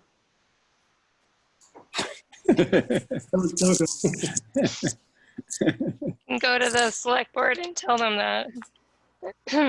All right, so go ahead. And so it was said during that the expansion was the objectionable part. It didn't sound like the pre-existing use was objectionable with respect to the neighbors. And so that was one of the things where I was going. It doesn't seem like this is really an expansion of use, and that's that's why I said what I said with the in forwarding a recommendation to the select board, that point is made clear that it doesn't appear that this is an expansion of use. Yeah, and as far as the development footprint is within the currently used space of the airport. So they're not, I mean, when do we get an application where a single tree isn't going to be removed? That's extremely rare. And in this case, they're removing 2 derelict, now there are at least 1 derelict hangar. I don't want to call it derelict. I don't want to insult anybody, but that clamshell, it doesn't look like it's been used, and it looks like it's rusting away in its place. Right, So, it may actually be an improvement. Right. And it doesn't extend above the tree line. And so, you know, with those building elevations being blended into the tree line, that's going to mitigate the visual impact and set well off of either of the roads, which will also help with visual impacts. So I think from a character standpoint, which may be the one that the select board is struggling with the most, I think the applicant has taken a lot of steps to address potential impacts to character. And also impacts on the natural environment. I think, you know, there's, as we've already said individually, the other potential impacts are pretty minimal, given the longstanding existing use. So I'd be comfortable if we want to forward a positive recommendation to the select board. So I have another thing. Since we're talking about, it came up that the planes are within a certain period of time, they're basically rebuilt.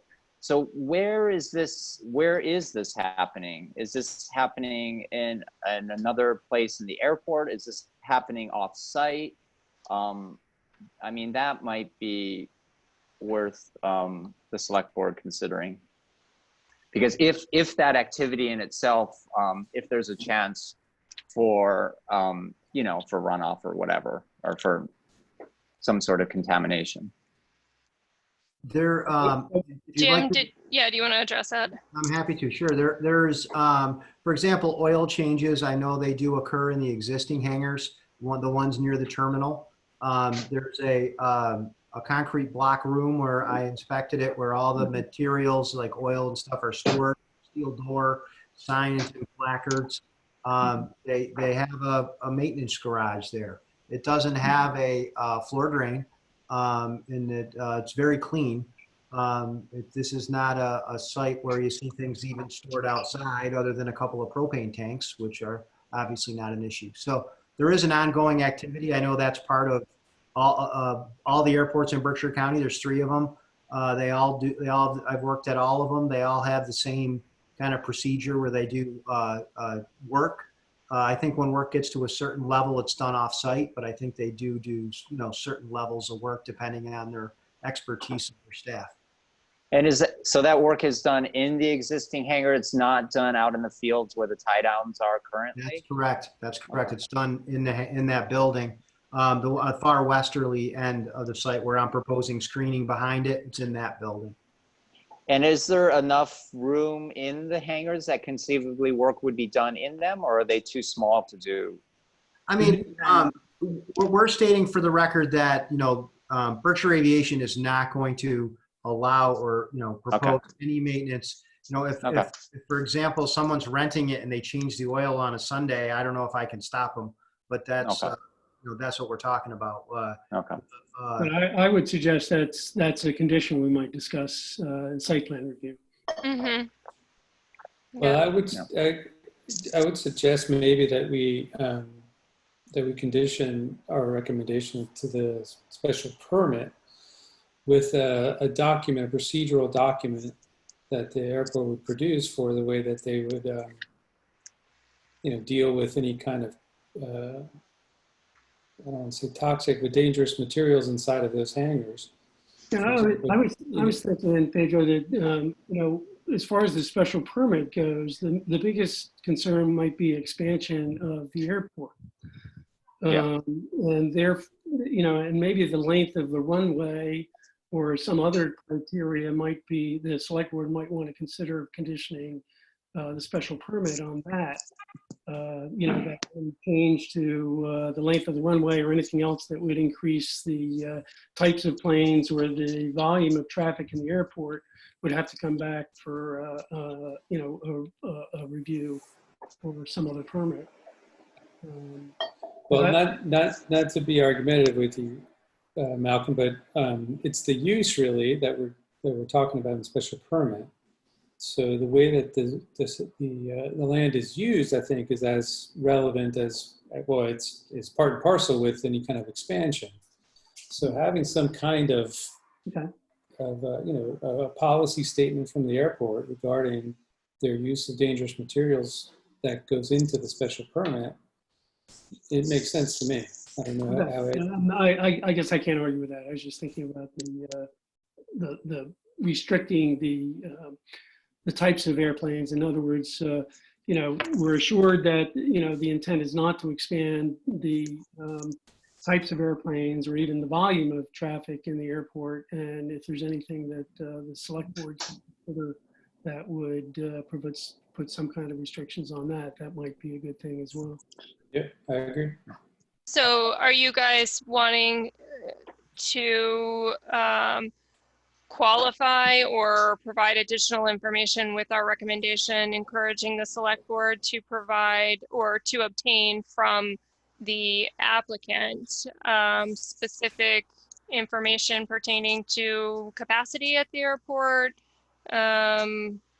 growth, operations, hours of operations? I mean, this could get really big. So can we maybe hone it in a little bit? So Are you talking about area capacity or intensity of use capacity? I think Pedro was talking about intensity of use. Right. No, I was talking about the types of planes and the volume of use, basically. And I think if we made a recommendation, I think we could make a recommendation that the select board approve the special permit conditional on the airport operators providing documentation of how the operations are conducted, especially in relation to hazardous materials, and also how, what constraints can be applied to limit the growth of or expansion of the airport. Well, I just want to, I'll make an assumption, and Jim, maybe you can correct me if I'm wrong, or Mr. Egan, you can correct me if I'm wrong, but I assume when you go to present to the select board, there will be a representative from the airport who can speak specifically to operations. Because even in the application materials that we received, there was a discussion about spill pollution prevention plan. That is one plan that the airport has to have in place because they've got that large fuel tank and they need to, yeah. Yep. So maybe it's just a matter of consolidating that into a form that is comprehensive enough to cover the range of hazardous uses that may occur on site. But I can imagine that those are things that you already have. That's not something that the airport's going to need to create. Yeah, I'm not sure that the level of detail in those documents would be helpful from this perspective. I think some operational input, much like the noise abatement plan that's referenced on our website. So even if someone from the public, which is a small percentage of our user, but someone who isn't familiar with the airport, they file a flight plan, they go on the web, they pull up our website and they see our operations requirements. And in there we can write that, this is a sensitive area. We have an underlying aquifer. We have a concerned neighborhood, and these are the things we need to do. That may be different than other airports. I mean, I think that's how it happens. And I think it's constant education of the users with policies is how it's done. I having sat through a couple of other airport hearings and presentations, though, it seemed that previously the airport had provided information about, typical patterns of use, typical numbers on number of planes that land on, weekend days versus weekdays. And I think, and Pedro and Malcolm, I think that's part of what we're getting at too, is that level of use going to change? Right. I think the level of use is based, all is generated from one source, which is the number of aircraft based at the airport. And I think there's a built-in, with Mass DOT's extensive and exhaustive study, that there's a built-in perception that the growth at this particular airport is about 1% per year. And that's a reasonable growth rate. And we're not looking, I don't think, and I can't speak for the team right this on the fly, but my sense is that's the reasonable growth rate. We're below that right now.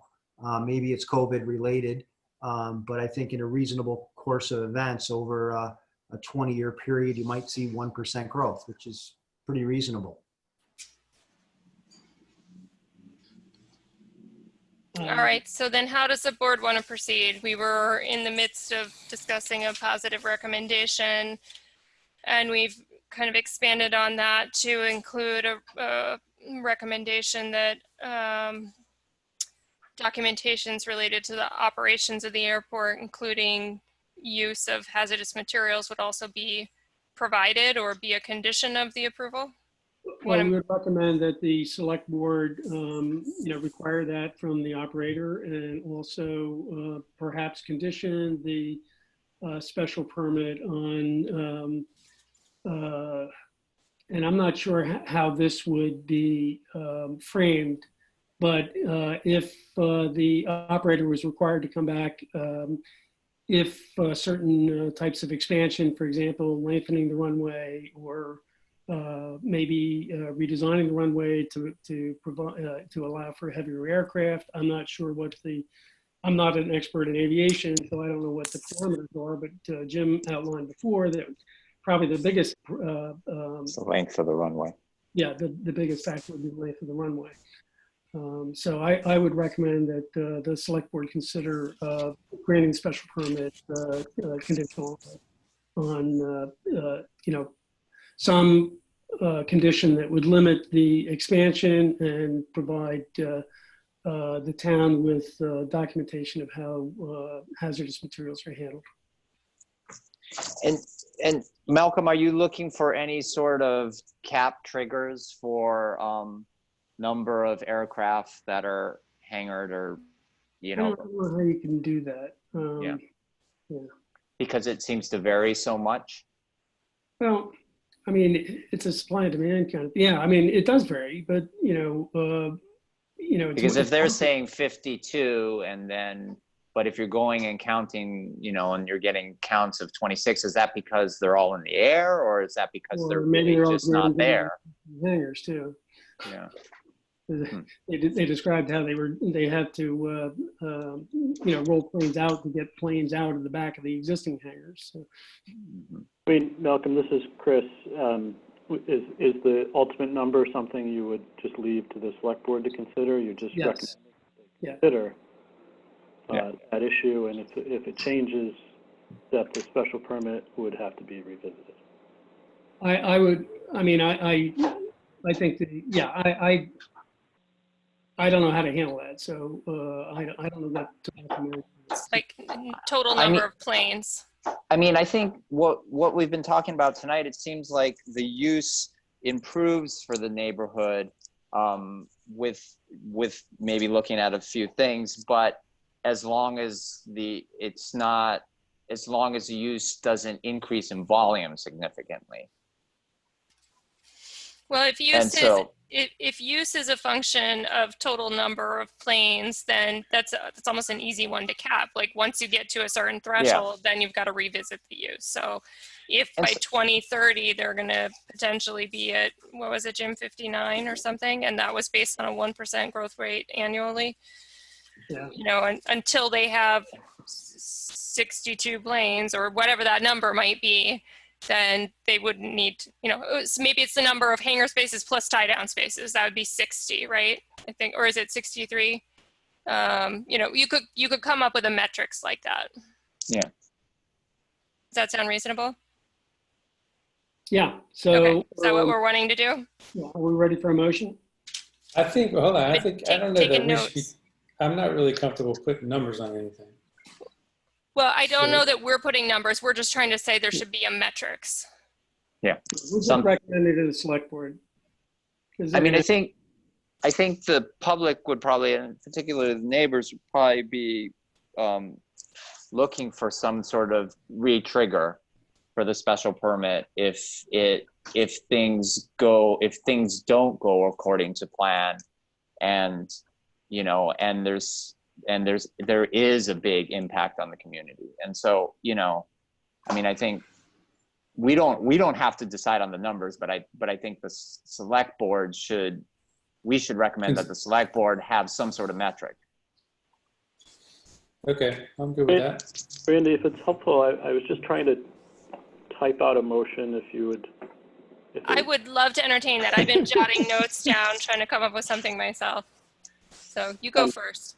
So this is Chris on behalf of the board to facilitate things. Positive recommendation to the select board. We recommend the select board require documentation regarding the airport's use and handling of hazardous materials. And in granting a special permit, consider limitations on overall air traffic volume, limitations on the types of aircraft, so that expansion of operations and/or aircraft volume would require a review of the special permit. Sounds very coherent. Thank you. So moved. So moved by Malcolm. Do we have a second? I'll second. Pedro seconded. Okay. So do we have any further discussion? Seeing none, we'll do a roll call vote. Jeremy? Aye. Malcolm? Aye. Pedro? Aye. Brandy? Aye.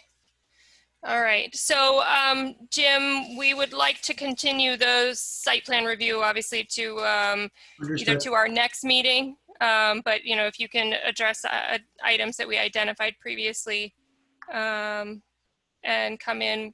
I took notes, and I'll reach out to Chris if I forget anything, and we'll it'll probably be, I would think the 13th might be premature with the select board have comments. So my sense is it would be the meeting after that, but that second meeting in August, that's fine.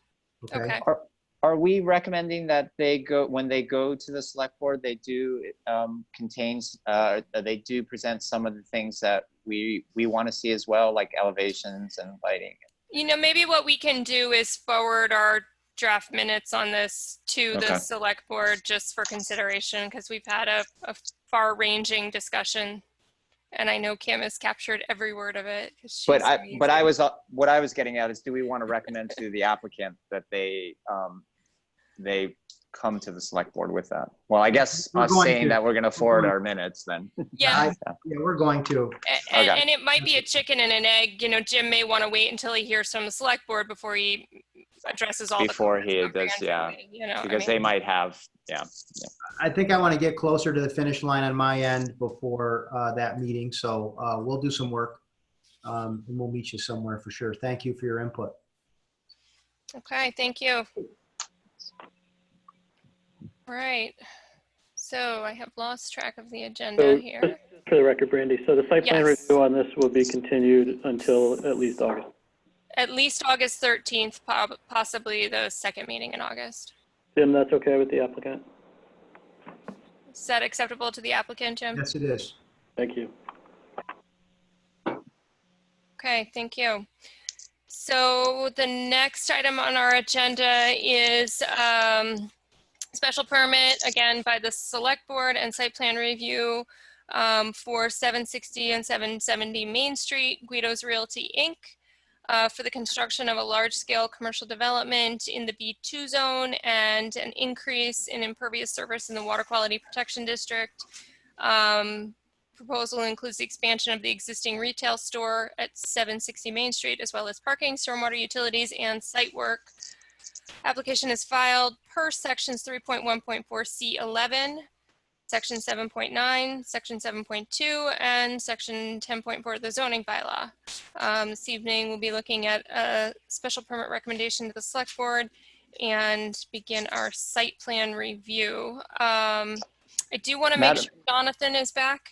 Yeah. Yep. And then, so Madam Jonathan, Chair, I know, I want to make sure Jonathan is back, and then Jeremy. Yep. Is Jonathan back yet? He is back. Yep. Okay. So I want to recuse myself, I guess, because I work for the Berkshire Co-op. Okay. So you'll be recusing yourself, so if you So I'm gonna go non-video, non-audio. Okay, great. Thanks very much. Representative of the applicant, is that you, Matt? That is me, correct. All right, Matt. You want to give us an overview of what's being proposed? Sure, I'm going to share my screen just like Jim did, if that's That would okay. be great. Thank you. Bear with me 1 second. So on behalf of Guido's and Guido's Realty, we have submitted a special permit application for an expansion of their store. Matt, just go ahead and introduce yourself for the record. Oh, I'm sorry. Matthew Punton from SK Design Group, civil engineer for the project, representing the applicant, Guido's. I have a feeling everyone's familiar with the property to some extent. It's been there since the 80s. Kind of a very popular place, particularly this time of year. We're proposing an expansion on the existing building that would roughly double the footprint in size from approximately 17,000 square feet to 35,000 square feet, roughly. I'll go through kind of different components that I believe you folks will be interested in. And of course, I'm sure there's going to be some questions. I'll do my best to answer. So what we have here is generally an overview of the property. I'm going to do my best to zoom in here. I imagine everyone knows to the north is the Big Y. South Main Street is to the east side of the property. On the opposite side is the former Barrington Fairgrounds. To the south is a solar field that was installed a few years ago that I think maybe you folks even have some input on. We did. To the west of the property is a wetlands area that will be reviewed by the Conservation Commission. I'll get into that a little bit more. I'm going to go to my next page. Let me hear it. So here we have basically the existing property, building located in the middle, parking in front, of course, I think everyone knows, again, the street to the east. At the rear of the property, there is some parking area for employees in the loading dock for the trucks. There's a fair amount of grass area behind the building also into the south, and then again, the wetlands over to the left-hand side. What you'll see here is a better understanding of what the expansion includes. You can see the smaller footprint. That's the existing building where I'm tracing it out now, if everyone's seeing that. The larger footprint is the darker area around the perimeter. You can see how it's expanding in size, again, roughly double the size. We are looking at making some changes to the rear, which includes additional parking for employees, modifying, I did it again. Let me see if I can fix this.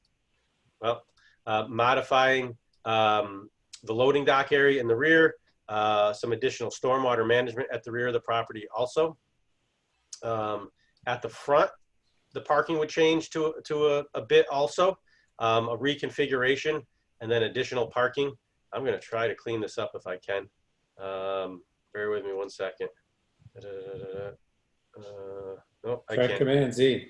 Close it and load a new one. Command Z? Or Control, I use a Mac, sorry. Okay, sorry. Whatever the... But this is the front of the parking lot that would get reconfigured. I wanted to try to show you the changes. I'm going to reopen the drawing if you can bear with me just 1 second, please. Sure. And I think this will work. Note save. I have it right here. Here we go. One more time. That's a little bit better, I hope. Let me do this and this. And be very careful. So here we go. Better understanding of what's going on. You can see the individual aisles of parking up front. Some more islands in the middle now. Right now, it's basically all bare blacktop except for the island up near the road. We're looking at some intermittent islands. Additional parking down to the south. A retaining wall along the southern edge to separate the parking lot from the solar field down here. A new driveway to the north, a new driveway to the south to allow for circulation of truck traffic essentially, and then employees at the rear. This application, I'll touch on it briefly. This application also includes the existing house, or the old former house at 770 Main Street, which is to the south. That essentially will become office space. And there's a fair amount of parking down there now. We just wanted to reconstruct it and make it a little bit cleaner. Really no other major change to that parcel, but just wanted to point that out. As far as site plan, I believe issues that you might be concerned with is the parking overall. We slightly exceed the minimum amount of parking, which I believe the required amount of parking would be 118 spaces based on the footprint of the new building. And we are around 125 spaces. So we have a little bit excess. There is also, of course, we're in the water quality overlay district, which is the special permit trigger. We're proposing a pretty extensive stormwater management system that this drawing somewhat outlines here. And essentially everywhere in blue is some form of stormwater management. We have a number of underground infiltration measures. I think we have a total of 6 or 7, which is underground chambers, which collects stormwater, lets it percolate back into the ground. At the rear of the property, there is a old detention basin that is somewhat overgrown. We kind of want to bring that back to life and then make some other modifications along the lines of forebays, catch basins on the property, other measures to help, treat the stormwater and at the same time allow it to infiltrate back into the ground, which is a water quality district concern, along with stormwater management. I'm going to scroll through here a little bit more. Utilities. We're going to bring in a new water service into the building.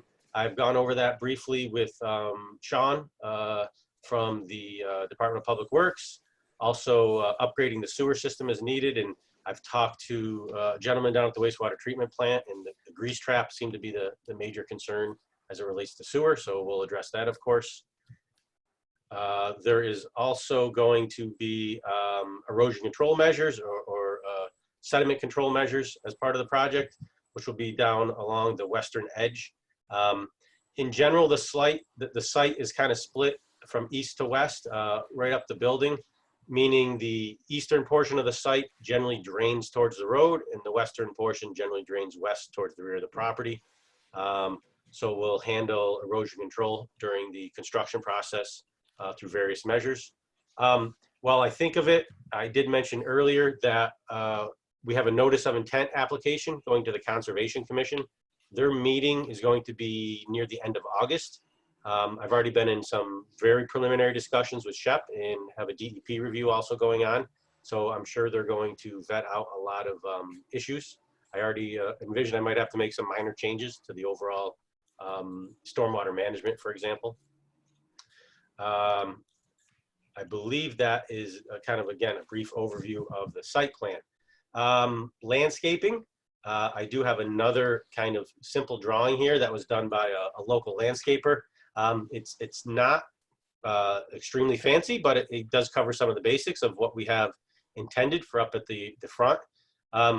The front main island will essentially stay pretty much unchanged. There is a pretty nice setup there now, as you might be familiar with. I believe I actually have, this is the street view of it now. Some nice stonework and walls and sign, which will stay the same. We're going to add some low-level stuff right along the fence here. And then the southern area right here would stay the same also.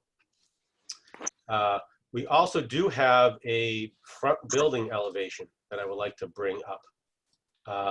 Maybe not necessarily part of your site plan review, but it gets you kind of a feeling for what's going to happen with the building itself.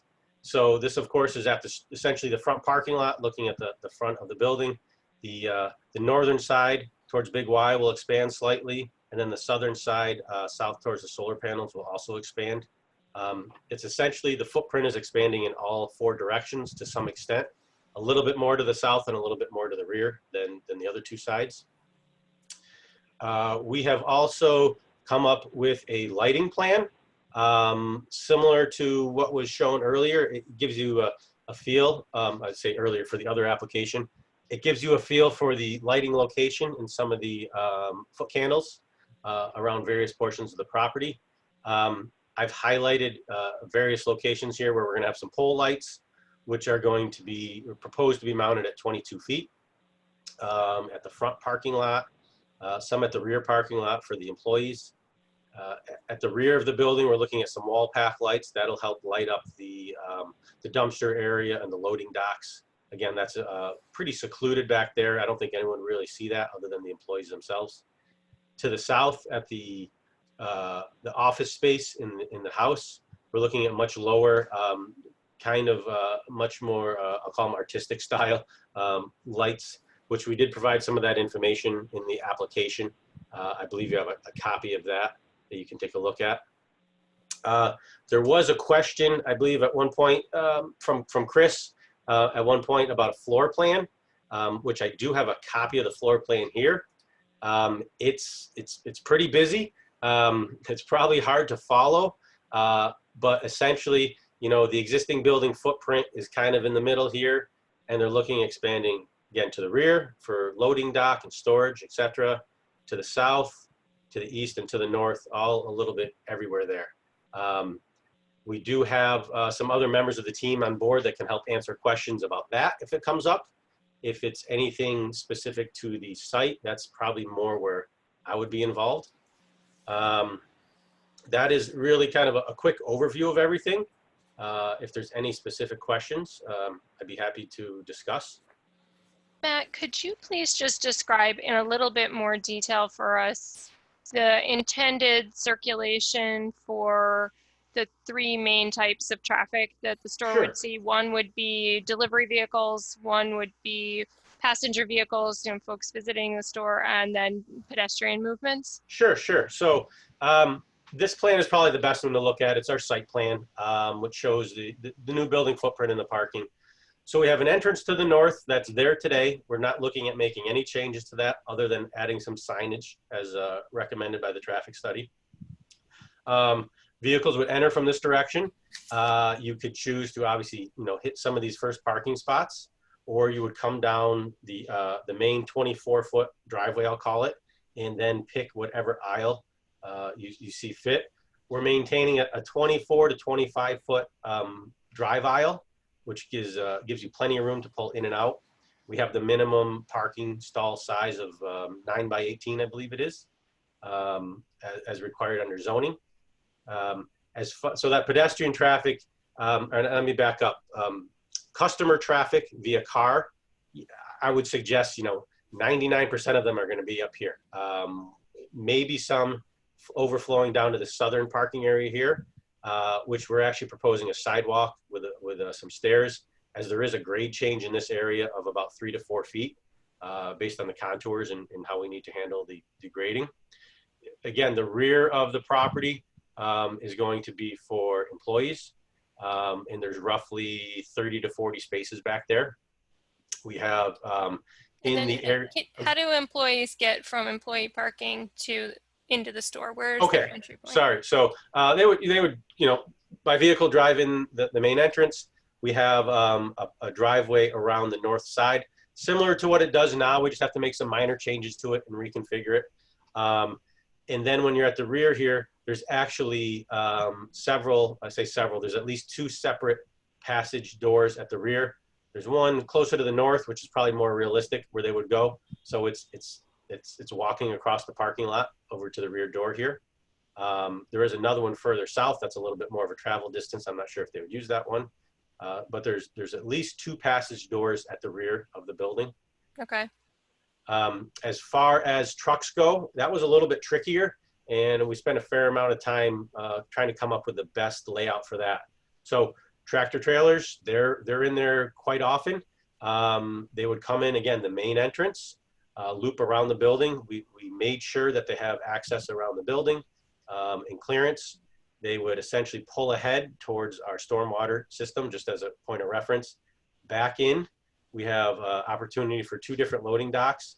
And then we went through the exercise using CAD programs to make sure they can pull out and then swing around, if you can follow my cursor, and then make their way on the south side of the building. So the traffic around the building is essentially counterclockwise, from east to west along the north, at the rear of the building, and then from west to east along the south side. And this gives them plenty of room here on the south side to get past the building, and then they can proceed over to the what I'll call really the only exit. It's exactly the same exit that's there now, with some slight modification to it. So, Brandy, I have a question for Matt, which is, you know, like before Thanksgiving or before Christmas, that front parking lot will be full, and some people will obviously want to park where the employee parking is. And you're only allowing 14 feet, which seems to me extremely narrow at the northeast corner of the driveway. And if there are semis coming through there and you've got a conflict with pedestrians, that seems very scary to me. So it sounds like your concern, Jonathan, is if a customer parks at the rear, then wants to walk to the main entrance at the front of the building. Right. All right. Anything can happen, and I guess we can't prevent people from trying to park where they want to park. We feel we have an adequate amount of parking available at the front. Yes, we know it gets busy Thanksgiving and Christmas, and Guido's is one of the busiest places around. There are times, I know at least in the Pittsfield facility, they do have people directing traffic. We have a representative here today, if we can actually ask them that from Guido's, can say, if they can confirm if they actually do the same practice here in Great Barrington. You know, do they hire someone just basically point cars, where should you go parking? I think that would help on the busiest days. I think currently what happens is that the overflow parking ends up being in the Big Y Plaza. That's possible. I mean, there's no direct path for the vehicles between the two properties. Right. There's a footpath, though. There's a walking path, yes. That's still going to exist? Not shown on the plan. No, so right here on the north side where my cursor is now is a whole bunch of head-in diagonal parking. We're looking at eliminating that parking. That's up tight to the property line. We want to fill that in with just some basic lawn areas, essentially. Yeah, but over here, there's a patio, and then you can walk through to the hardware store or the bank. That's correct. We're looking at for now, we're looking at eliminating that. I'm not saying that couldn't be evaluated further, but as of now, we're looking at removing that patio area. Do you need that space for the drive aisle? Can you guys hear me? Oh. Yeah. Hi, Matt. Hi. Can you just identify yourself for our minutes? Yep, no problem. If you could please just identify yourself for our minutes and then go ahead and add what you'd like to. Yeah, it's Matthew Masiero, co-owner of Guido's Fresh Marketplace. Thank you. Yeah. So you were asking about Jonathan brought up a question about parking in the back. We haven't had customers do that at this point because we've been able to sufficiently handle everybody up front. That's a good question. I'm not sure how busy we'll get with this newer setup. Hopefully we'll get a lot busier. But then Brand, you had said something about the overhead parking at Big Y, which we do use, and that walking entrance will still be there. The patio will disappear. Okay, thank you. Yeah. The back is currently used for propane filling. There is a propane tank there, yes. That'll still be offered? Correct. How does this compare, Matt, with the Pittsfield store, size-wise? This will be bigger than the Pittsfield store, probably by about 5,000 to 6,000 square feet. Okay. And right now in Pittsfield, we do have a traffic issue up there. But we feel Route 7 is much busier than that end of Route 7 seems to be busier than the one down where we are. But so we don't necessarily have to put a police detail here. Sometimes we can get one up there, sometimes we can't. It's all about safety. Right, definitely. All right. So just, Jonathan, yeah, we'll go one by one. Do you have more questions on the application? well, I'm just wondering if, I mean, it looks like they could expand the width of the driveway at the northeast corner by a couple feet without losing anything. I can talk about that briefly. There are some utilities in that area that are a little bit of a hindrance. I believe that's part of the reason why we're at the width we're at. In regarding 14 feet, for a vehicle, that's more than adequate, but I understand your point, I guess, if there was a pedestrian there too. But back to what the other Matt was saying is to have customers in the rear and then having them needing to walk along the whole northern side of the building. While we can't say it won't happen, I think it's extremely unlikely. And, you know, you hope people use good judgment in that if there's a tractor trailer in that area, it's not going to be barreling, you know, it's going to be going 5 miles an hour. So when you bring something up there, Matthew, where it says 14, is it 14 and a half right there? 14 feet. There, right now, there is a pole there that we're having the utility company take down, and we've got to go underground. We've got to move that pole to get to that where we are right there. So they're going to go underground out to the street. And at the other side, where it right there, Matt, is the electrical. There's either transformer yes. or other poles. It's the transformer. There's a pole and a transformer there. And if we go further down the line, there's another pole with 3 transformers on it that supplies the big Y. So you'll notice here, along what Matt is saying, there's this dashed line. The upper 20 feet, I believe it is. And just for Kim's notes, so that's on the north side of the property, north side of the building. Yeah, to the north, along the northern property line, I believe it's a 20-foot wide easement that either Eversource or National Grid, one of the power companies, have. And they do have some poles in there that they basically have rights to. And we're doing our best to respect those, with the exception of what the other Matt was saying is about removing a pole. That's why this driveway kind of has this kind of quick little turn to it. From an engineering standpoint, I'd love a nice, long, smooth driveway, but we have limitations in there. We've actually cut the building back a few feet as it was. Okay.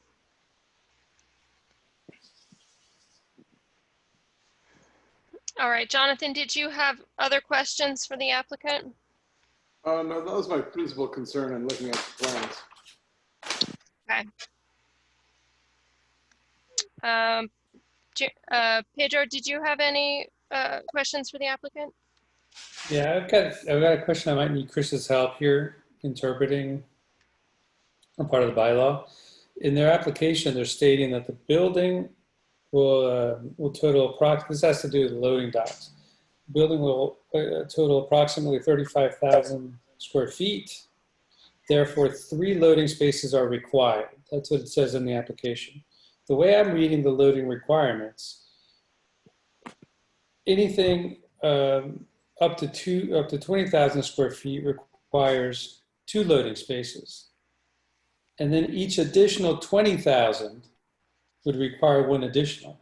So they obviously do not add more than an additional 20,000 to require a 3rd loading dock. So I was just wondering and wanted to make sure that the applicant understood that that 3rd loading dock, I don't believe is required. I'm not sure. What you read, Pedro, says they need 2 for the first 20,000, and then they need 1 more for that additional 13,000. Additional 20,000. They need 1 more. Up to 20,000. And then they need another one when it goes beyond. Hold on. It said the bylaw reads each additional 20,000 square feet, not up to an additional. It's each additional 20,000 square feet. So the way I'm reading it is that if they added another 20,000 square feet, then they would require another loading dock. Well, if your interpretation was right, then the bylaw would say they would need 2 for the first 40,000 square feet. 39,999. Right. I think your interpretation is wrong. I think the No, they would need 2 for the first 39,999. no, that's not what it says. They need 2 for the first 20. Should Let's not argue we about ask, this. yeah, should we ask the Yeah, that's applicant? why I if want. we- Let's ask Matt. So I don't know if my Chuck, interpretation, I don't know if my interpretation is correct. So go ahead, Chuck. I just want to add in, there's actually 3 loading docks. You've Could you got please, 2 I'm sorry, sir, could you please identify yourself for our record? It's just important since we're all on screen. Yeah, it's Chuck Baumley, principal at Plan B Retail Design. We're involved with the building design. Great, layout thank you. of the building. And there are 3 loading docks. There's 2 dock height receiving areas.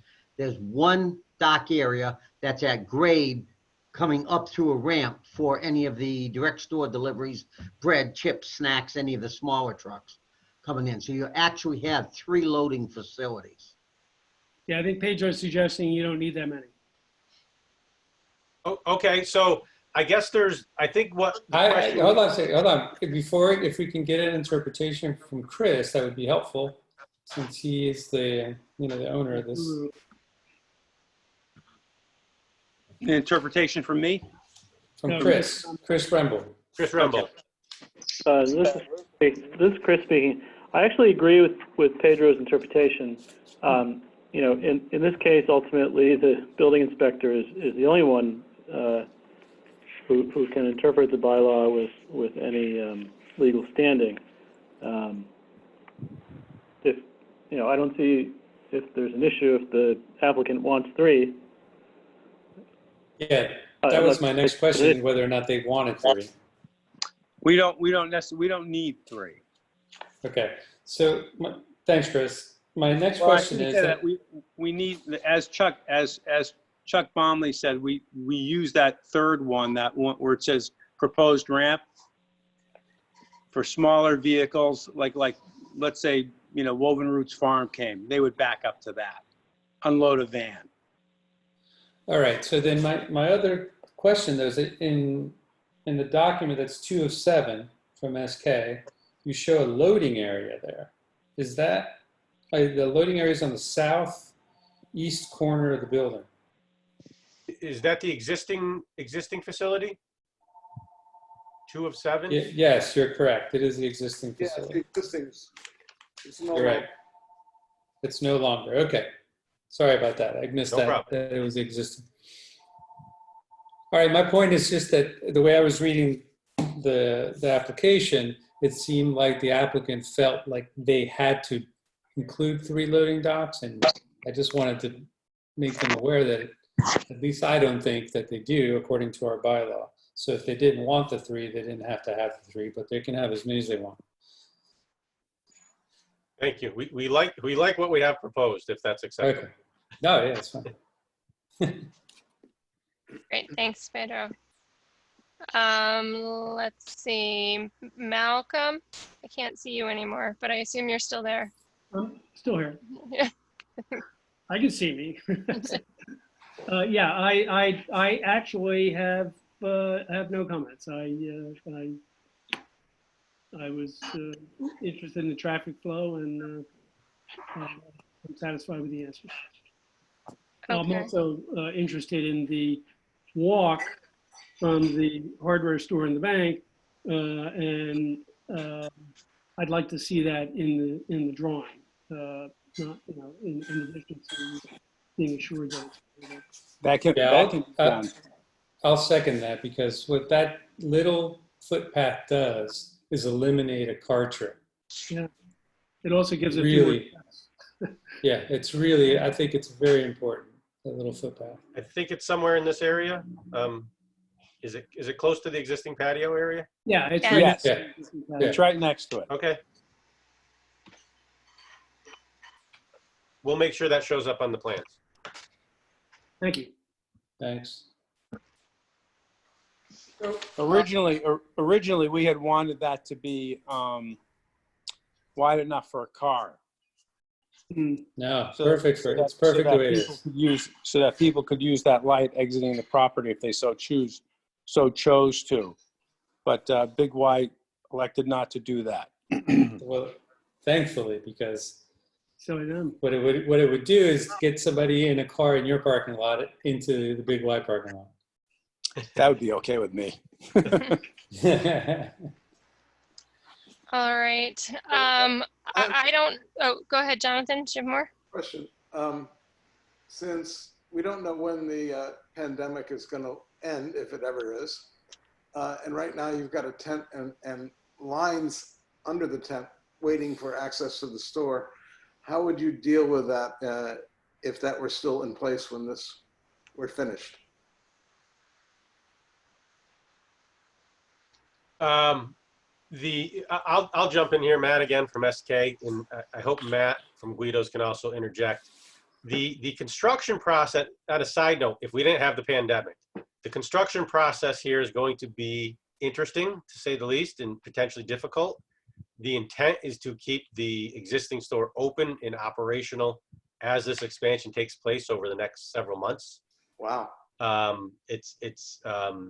don't know if I want to call it aggressive, but it is, again, going to be a challenge. To completely shut the store down for a long period of time is not what not what the applicant wants to do. As far as the kind of short-term dealing with COVID, I personally wasn't even aware of the tent. I guess I didn't know the procedure down there. So maybe Matt or if even Chuck has any interjection on that. Well, this is Chuck Vonley speaking. I think one thing that we could do, and we haven't really talked through that end of it, but you've got a patio and weather protected walkway across the front of that store. You would probably end up traversing your customers from the patio area through the weather protection into the store entrance. So you could get your queuing done in that protection rather than having the temporary tents. You see that there's a trellis there which does offer weather protection that's coming across the front of the store. You would probably get your queuing lined up under that area. So the pergola is not, it's not solid though. The pergola has portions of it that's solid that do offer the weather protection between doors, between the main Guido's entrance and the secondary Guido's entrance at the cafe. That is fully weather protected. Oh, okay. I'm hopeful that when this project is done in maybe a year or so, we don't have to worry about queuing outside under a tent. We're all hopeful of that. Let's hope so. Yeah. So along that same line of thinking, there's been grocery pickup that's been happening where a little golf cart takes groceries out to people in the parking area. Are you designating any particular area for that kind of queuing? Either in parking stalls, or is there some potential for queuing along the front drive aisle so that you don't have to use the golf cart, you just carry out from the store? We've been discussing that, but we haven't made a decision with it yet. Okay, I know it's a potential new normal, so I wondered if it was part of your thinking. Yeah. No, we're always talking about that. What's the best way to approach it? Yeah. And then Matt, Punton, for you, quick question about the ADA parking and the striping that's shown there. That's a lot of striping. I've not actually seen that kind of configuration previously. So is the intent to allow that 6 head-in spaces that you're providing for? That's correct, yes. And then is there some intent to provide some sort of bollards on the west side to? Not really. So we actually the term ADA is obviously used a fair amount. The American Disabilities Act, I believe, is the acronym, which is a federal guideline. But in Massachusetts, we follow something a little different. It's called the Architectural Access Board, or Mass AAB. Yeah. They're often used interchangeably, and they have many components in common, but not everything. So I actually open up the Massachusetts guideline and don't always open up that ADA guideline because we just usually don't look at it. So the pattern I have here, in the intent of really any sort of accessible / handicap parking, is to get it as close as possible to to the main entrance and make access as easy as possible. This configuration here, just as a comparison, not saying it's right or wrong, you see it up near Home Depot and Walmart in Pittsfield at Berkshire Crossing, where It's kind of like a sea of striping, but that is the accessible route. You need to provide a very specific route that can't exceed a certain percentage, needs to be a certain width. The parking stalls themselves need to be a certain size. We need common aisles that need to be a certain size. So that's where the striping comes from. And regarding your question for bollards, there was no intent to put bollards there. I would hesitate to do that. I guess I would treat it as kind of any other parking. What's a bollard? Bollard is one of those metal posts that if you hit it, you get a big ding in your car. 4-inch diameter, 4 foot tall, full of concrete. They would be hitting them. So there's no intent. So a lot of times there's some sort of texture change or grade change or curbing or something that keeps the cars that are driving from potentially getting into that walk aisle. And I'm just curious. Uh-oh. I'm bleeding. Here we go. I fixed it. Okay. No physical blocks other than the striping.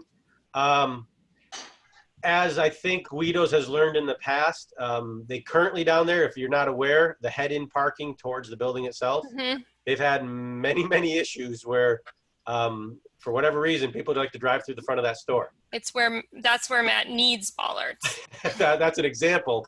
But what I'm getting at is sometimes, unfortunately, you have to learn from how people function. And I'm not saying, a year from now, they might not say, hey, maybe we need some sort of protection here. So is the intent for that concrete plaza that runs the east end of the building to be flush with the concrete?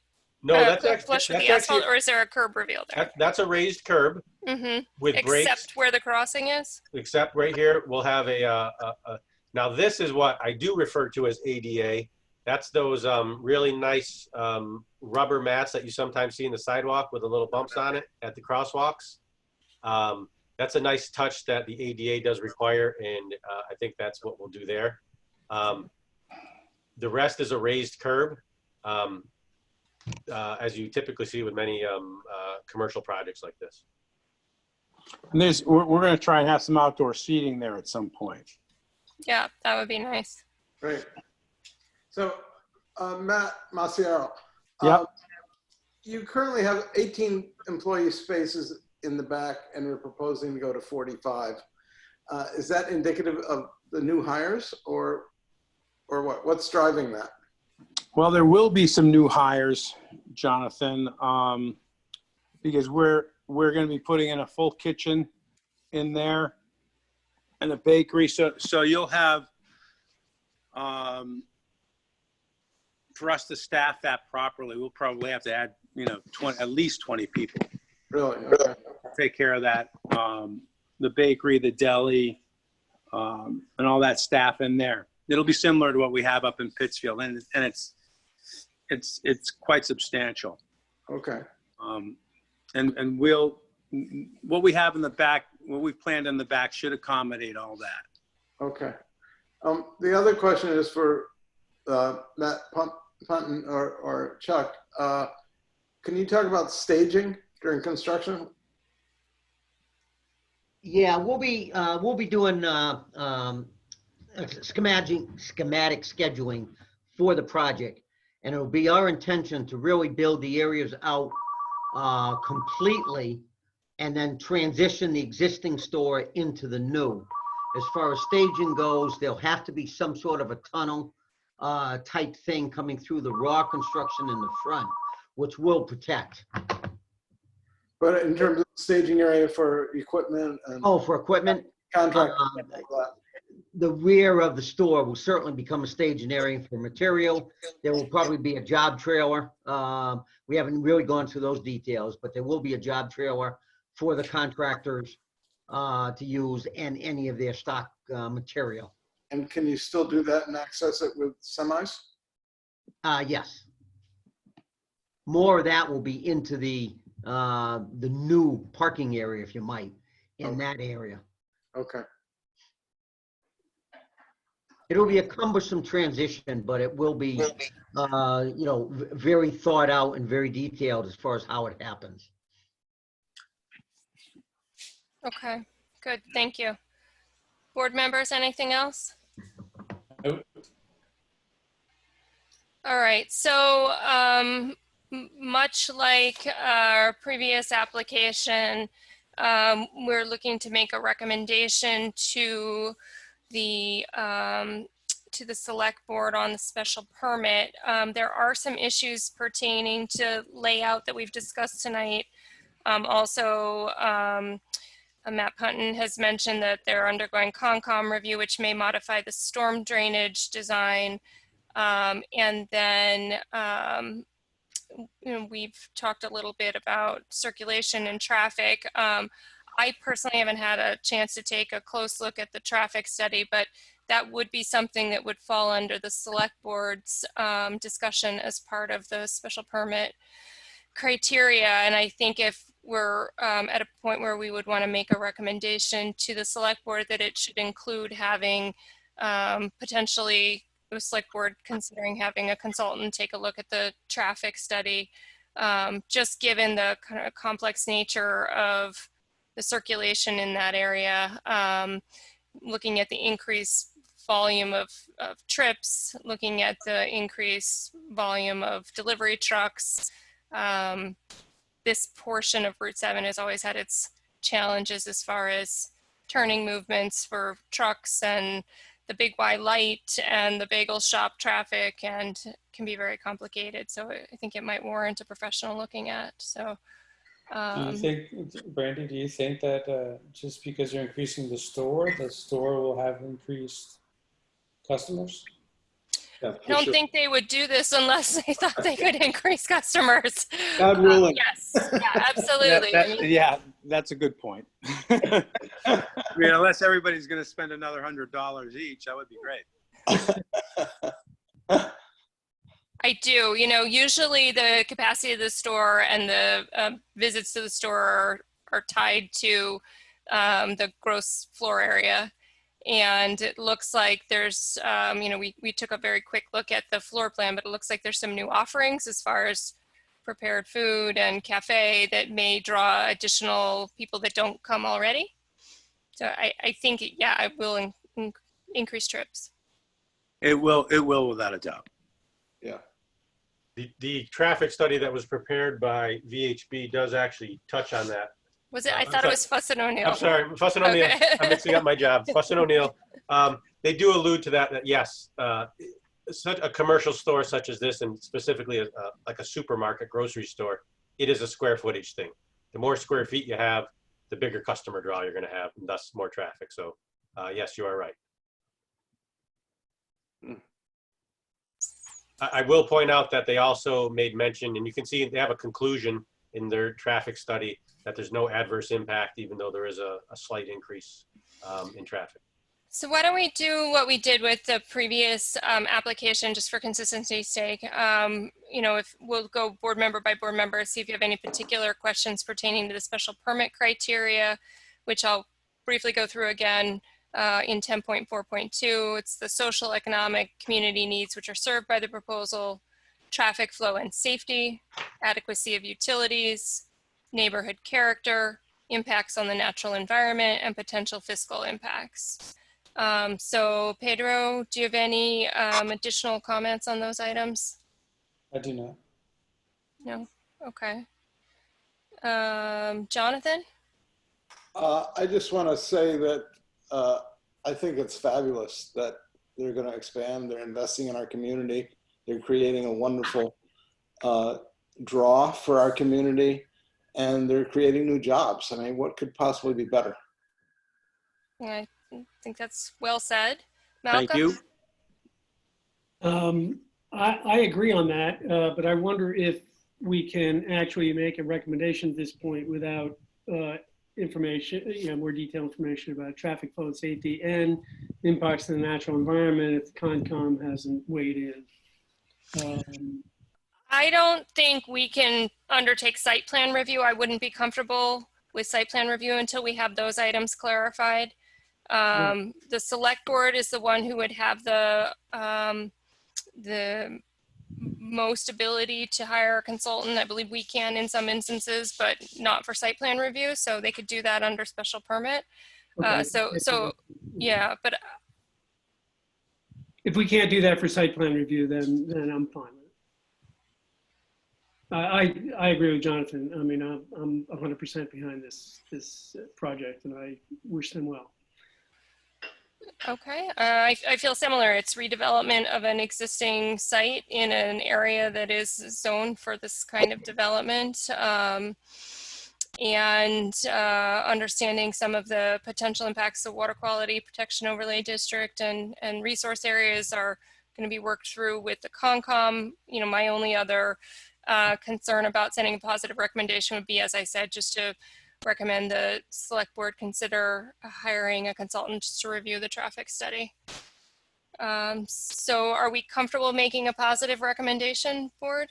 And is Chris out there, and has he crafted any particular language that we need to consider? Brandy, this is Chris.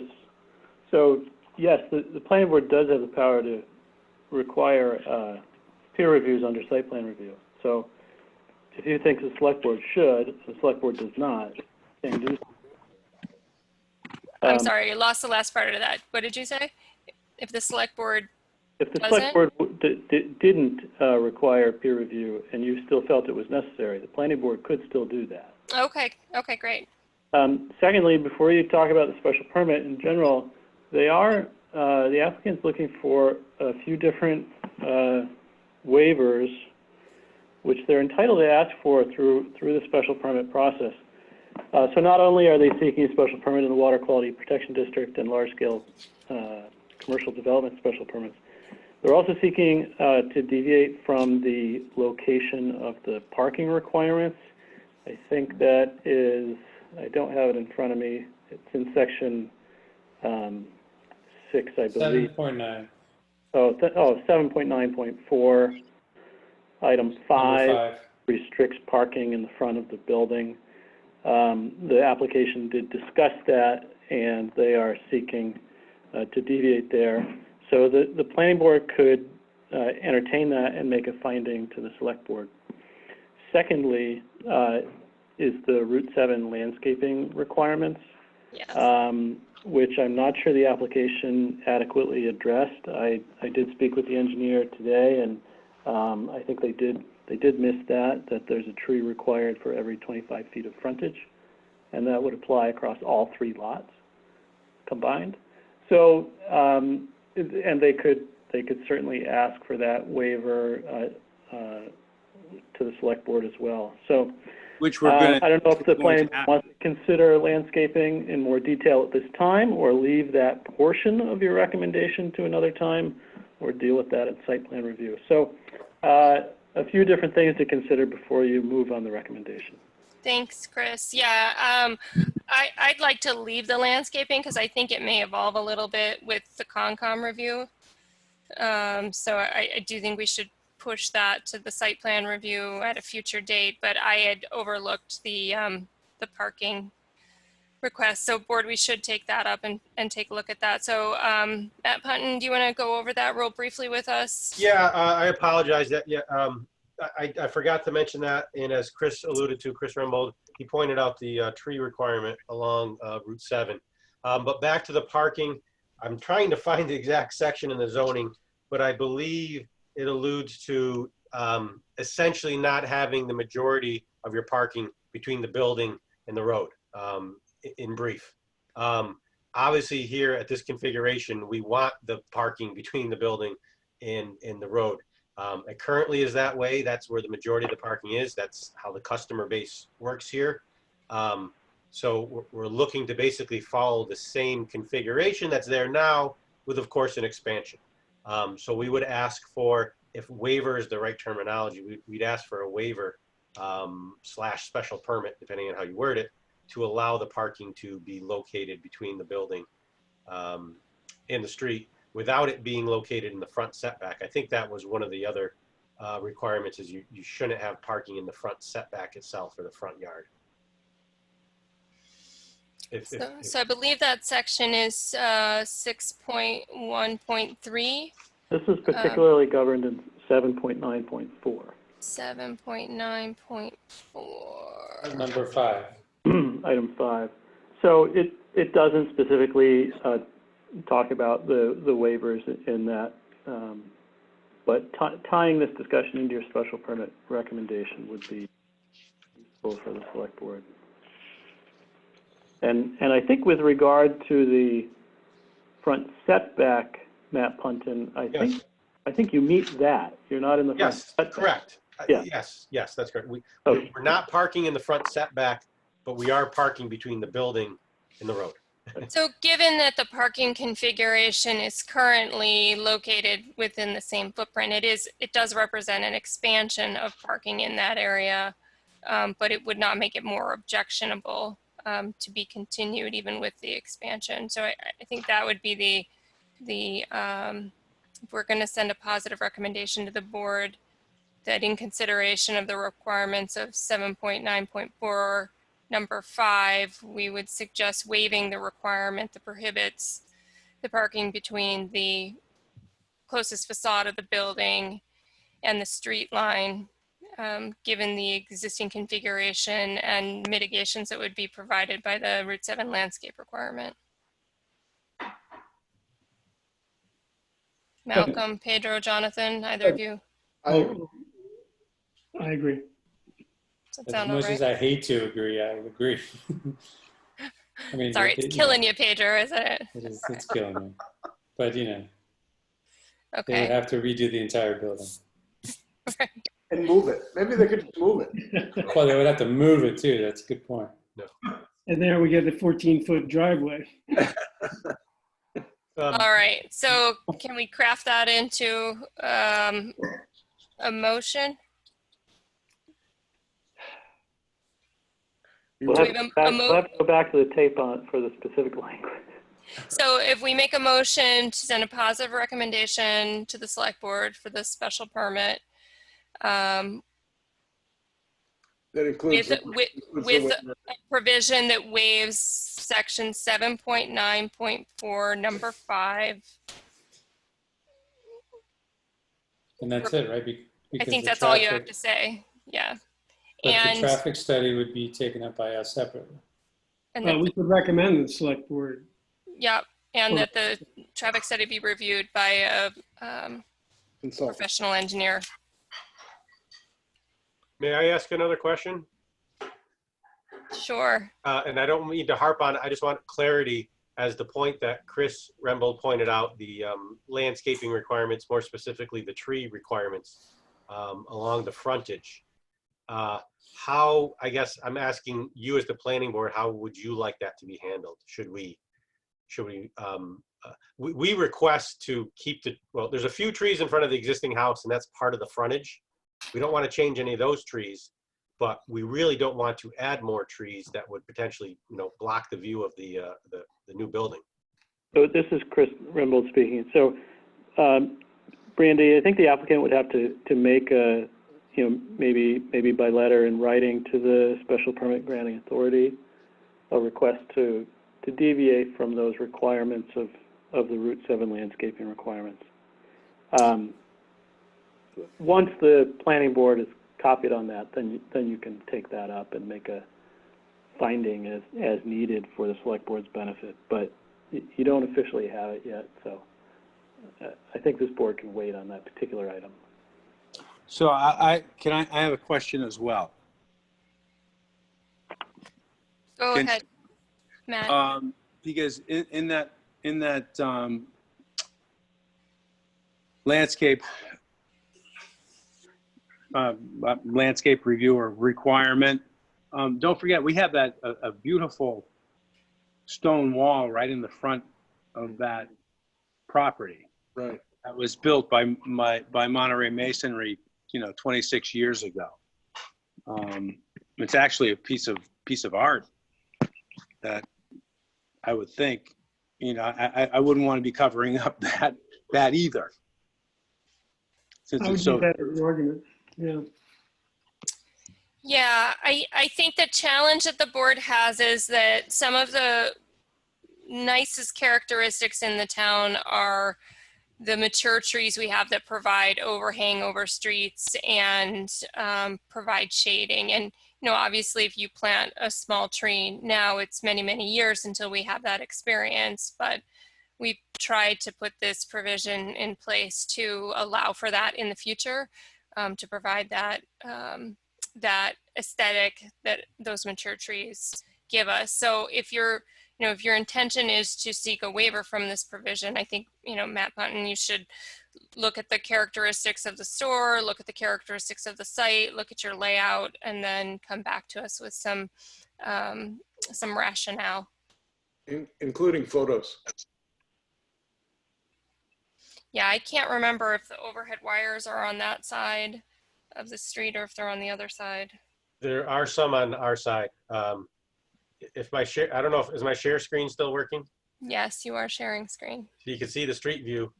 We do No, have overhead wires. I can't see that. I can only see the colored rendering plan. Oh, sorry. You're not not sharing the desktop. All right, it's not sharing the right one. Sorry about that. But yeah, there are overhead wires on our side of the street. Okay. So I think we'll have to come back with some more information. Okay. Something we can work out for sure. Sure. All right. So we had made a motion. We were crafting a motion. I didn't write it down though. I ad-libbed it. So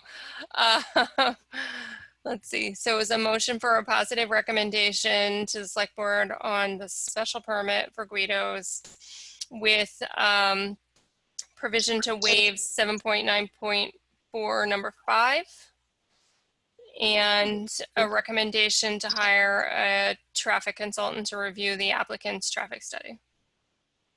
Do we have somebody that will make that motion? Pedro will make that motion. Do we have a second? I'll second that, Jonathan. Jonathan seconded? Okay. If there's any further discussion, otherwise we'll do a roll call. Malcolm? Aye. Pedro? Aye. Jonathan? Aye. Brandy? Aye.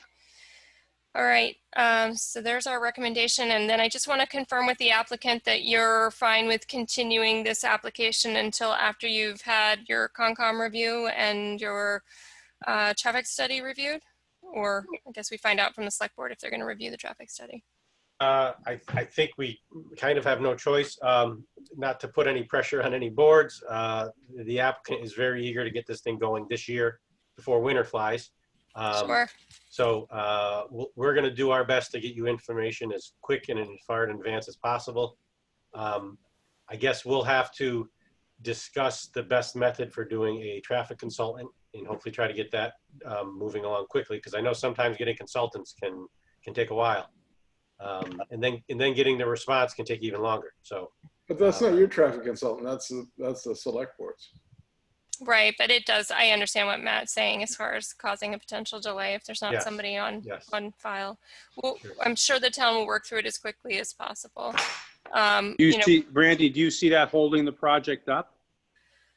I think we just want to have it looked at just because it is such a complicated intersection. It probably does have potential to hold it up, but let's have that discussion with the select board and see what we can do to move things along. Got it. Okay. Okay, so with that, we'll look forward to seeing you guys in a couple of weeks. Very good. Very good. Thank you. What are we saying, Brandy, for next time? Well, let's see. So the Concom's not going to see you guys, Matt, until the the end of August is Concom. If I could just mention briefly, Concom, their focus is going to be the rear of the property for what it's worth. Right. I know everyone likes to have their opportunity to speak and make sure they're not, stepping on anyone else's toes. But the only jurisdictional area for the Conservation Commission is really the rear of the property. Yeah, I'm just concerned that they might ask you to reconfigure your rear parking area or the loading area, Okay. Because that would relate to the site plan. It gets, it becomes a chicken and an egg for us. If we give you an approved site plan, then you got to come back to us to amend your site plan if they change it. So. But that may be a better path than waiting for the Concom. That we could go through site plan review and approve it, and then they wouldn't have to come back unless the Concom forced them to change it. Right. Otherwise, we have to wait until they've done that and then schedule it in the next meeting or something. Are you saying you want to do site plan review right now? No. Oh, okay. So you just want to get them on the agenda after the select board meeting. Chris, when are they going to be on the select board? Is that also on the 10th? Yeah, they begin on August 10th. You meet on the 13th. I mean, you could continue now to the 13th and. Yeah, why don't we do that then? I'd prefer that. I like that. Thank you. We continue to the 13th then? Okay. All right, great. Thanks, guys. I appreciate your time. Thank you very much, you guys. Thank you, Bart. Thank you. We're all done? We are done. At least you are done. We're not quite done. You're welcome to stay online if you want, though. It's riveting. We're going to settle in and watch a movie. Okay, good. Have a good night. Good night. Bye. All right, item number 6 is town planners report. So I'm back on now, Oh, yes, Jeremy, thank you. but I'm gonna remute. Okay. But I'll be back too for whatever. Okay.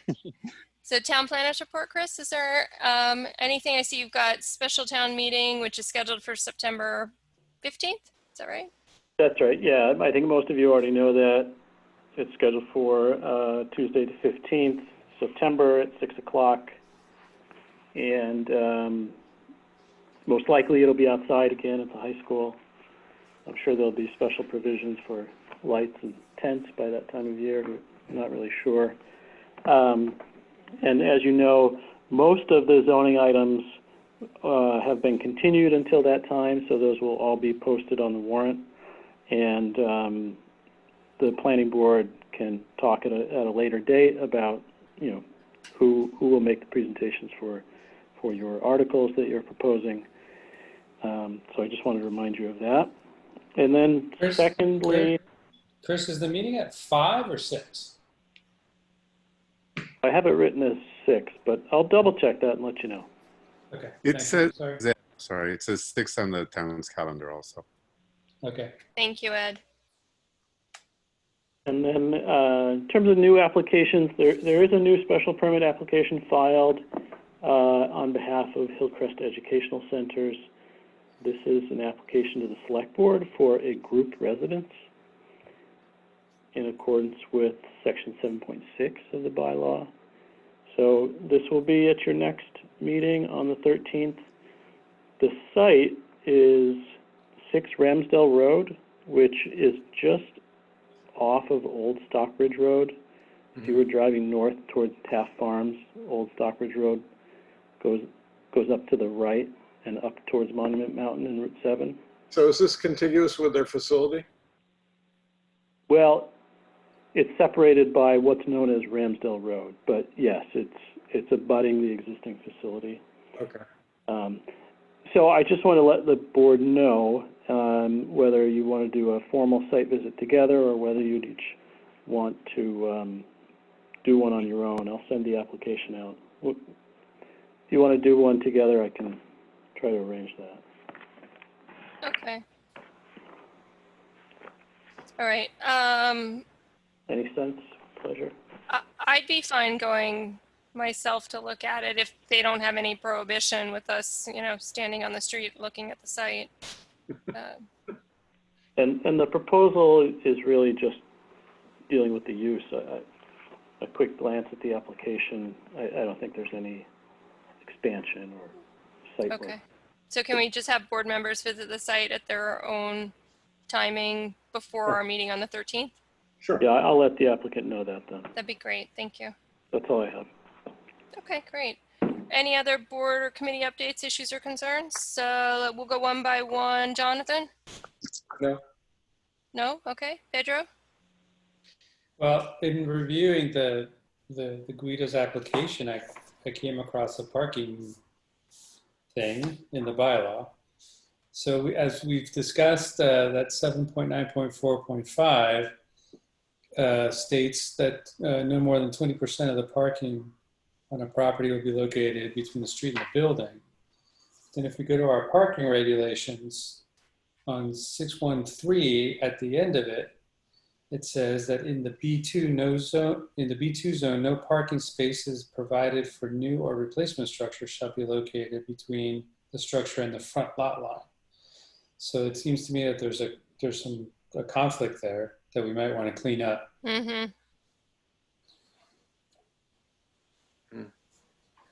That's it. That's all I wanted to bring up. Thank you. Let's take a look at that. Maybe I do have one other thing, Yes, Jonathan? which I would like the planning board to invite the Affordable Housing Trust to a board meeting so that we could advise them on an RFP that they are in the process of putting together.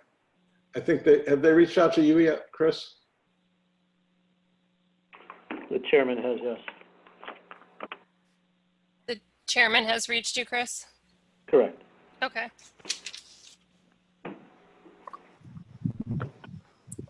Okay. All right. Malcolm, anything for you? Well, I saw Tim Newman on earlier, and I owe him an apology. I didn't realize that in between Cheyenne, Wyoming, and Bozeman, Montana, there was absolutely no cell service. I could have told you that. After assuring him and Jeremy I was going to make a meeting last week, I did not. So. Oh no. Okay. All right. Confessions. So my apologies to Tim. I'll reach out to him. Okay. Thank you. Jeremy, anything for you? Yeah, for CPC. So we're in the process of reviewing the CPA plan, which we do each year. So again, that's a place where we can put some of our goals. Generally, the board has been more in not making those goals super specific. And the rationale is that they don't want to stifle anyone's creativity to bring very interesting proposals that might be good for the town. But you know, you can do things in the plan where you could, beyond the normal, the 10%, 10%, and 10% in each category that you have to put aside in the 5%, you could have a plan for that cycle where you would allocate more funds, or at least your plan is to allocate more funds to one area than another. Generally, the committee likes to be somewhat even in the three categories in dispersing the funds, and that's been kind of the history so far. So I'll forward. Our meeting is on Tuesday, September 8th, the day after Labor Day. Okay. And so that's where we'll be reviewing it. We'll take the public comment then. But also, that's at the point that we want the various boards to weigh in. So definitely, I think it would be a good idea if the planning board did something. It's probably most effective if we put something out as a board, but of course the individual members are welcome to, you know, do it individually as well. Okay, well maybe we can put something on the agenda for the second August meeting. Yeah, that would be terrific. Okay, great, thank you. Okay, nothing on my end, so that would get us to citizens speak. So if you are interested in speaking, if you can raise your hand, and then Chris can unmute you. Anybody? Oh. I don't see anything yet, Brandy. Just might want to give it a second. Sure. I could go down through who I can still see on the call here. We've got Mr. Hewer. Ed, citizen speak? No, nothing. Larissa Yapel? Ann Fredericks? I don't see any hands raised Yeah. or Okay. coming off mute, so it's like everybody's. Eileen's off mute, I think. He's also on mute, I think. Oh, okay. Oh. All right. Well, last call on citizen speak. And so seeing none, we'll adjourn the meeting at 9:05 p.m. Thank you, everybody, for your participation. Thanks, Brandy. Good job. Thank you, Brandy.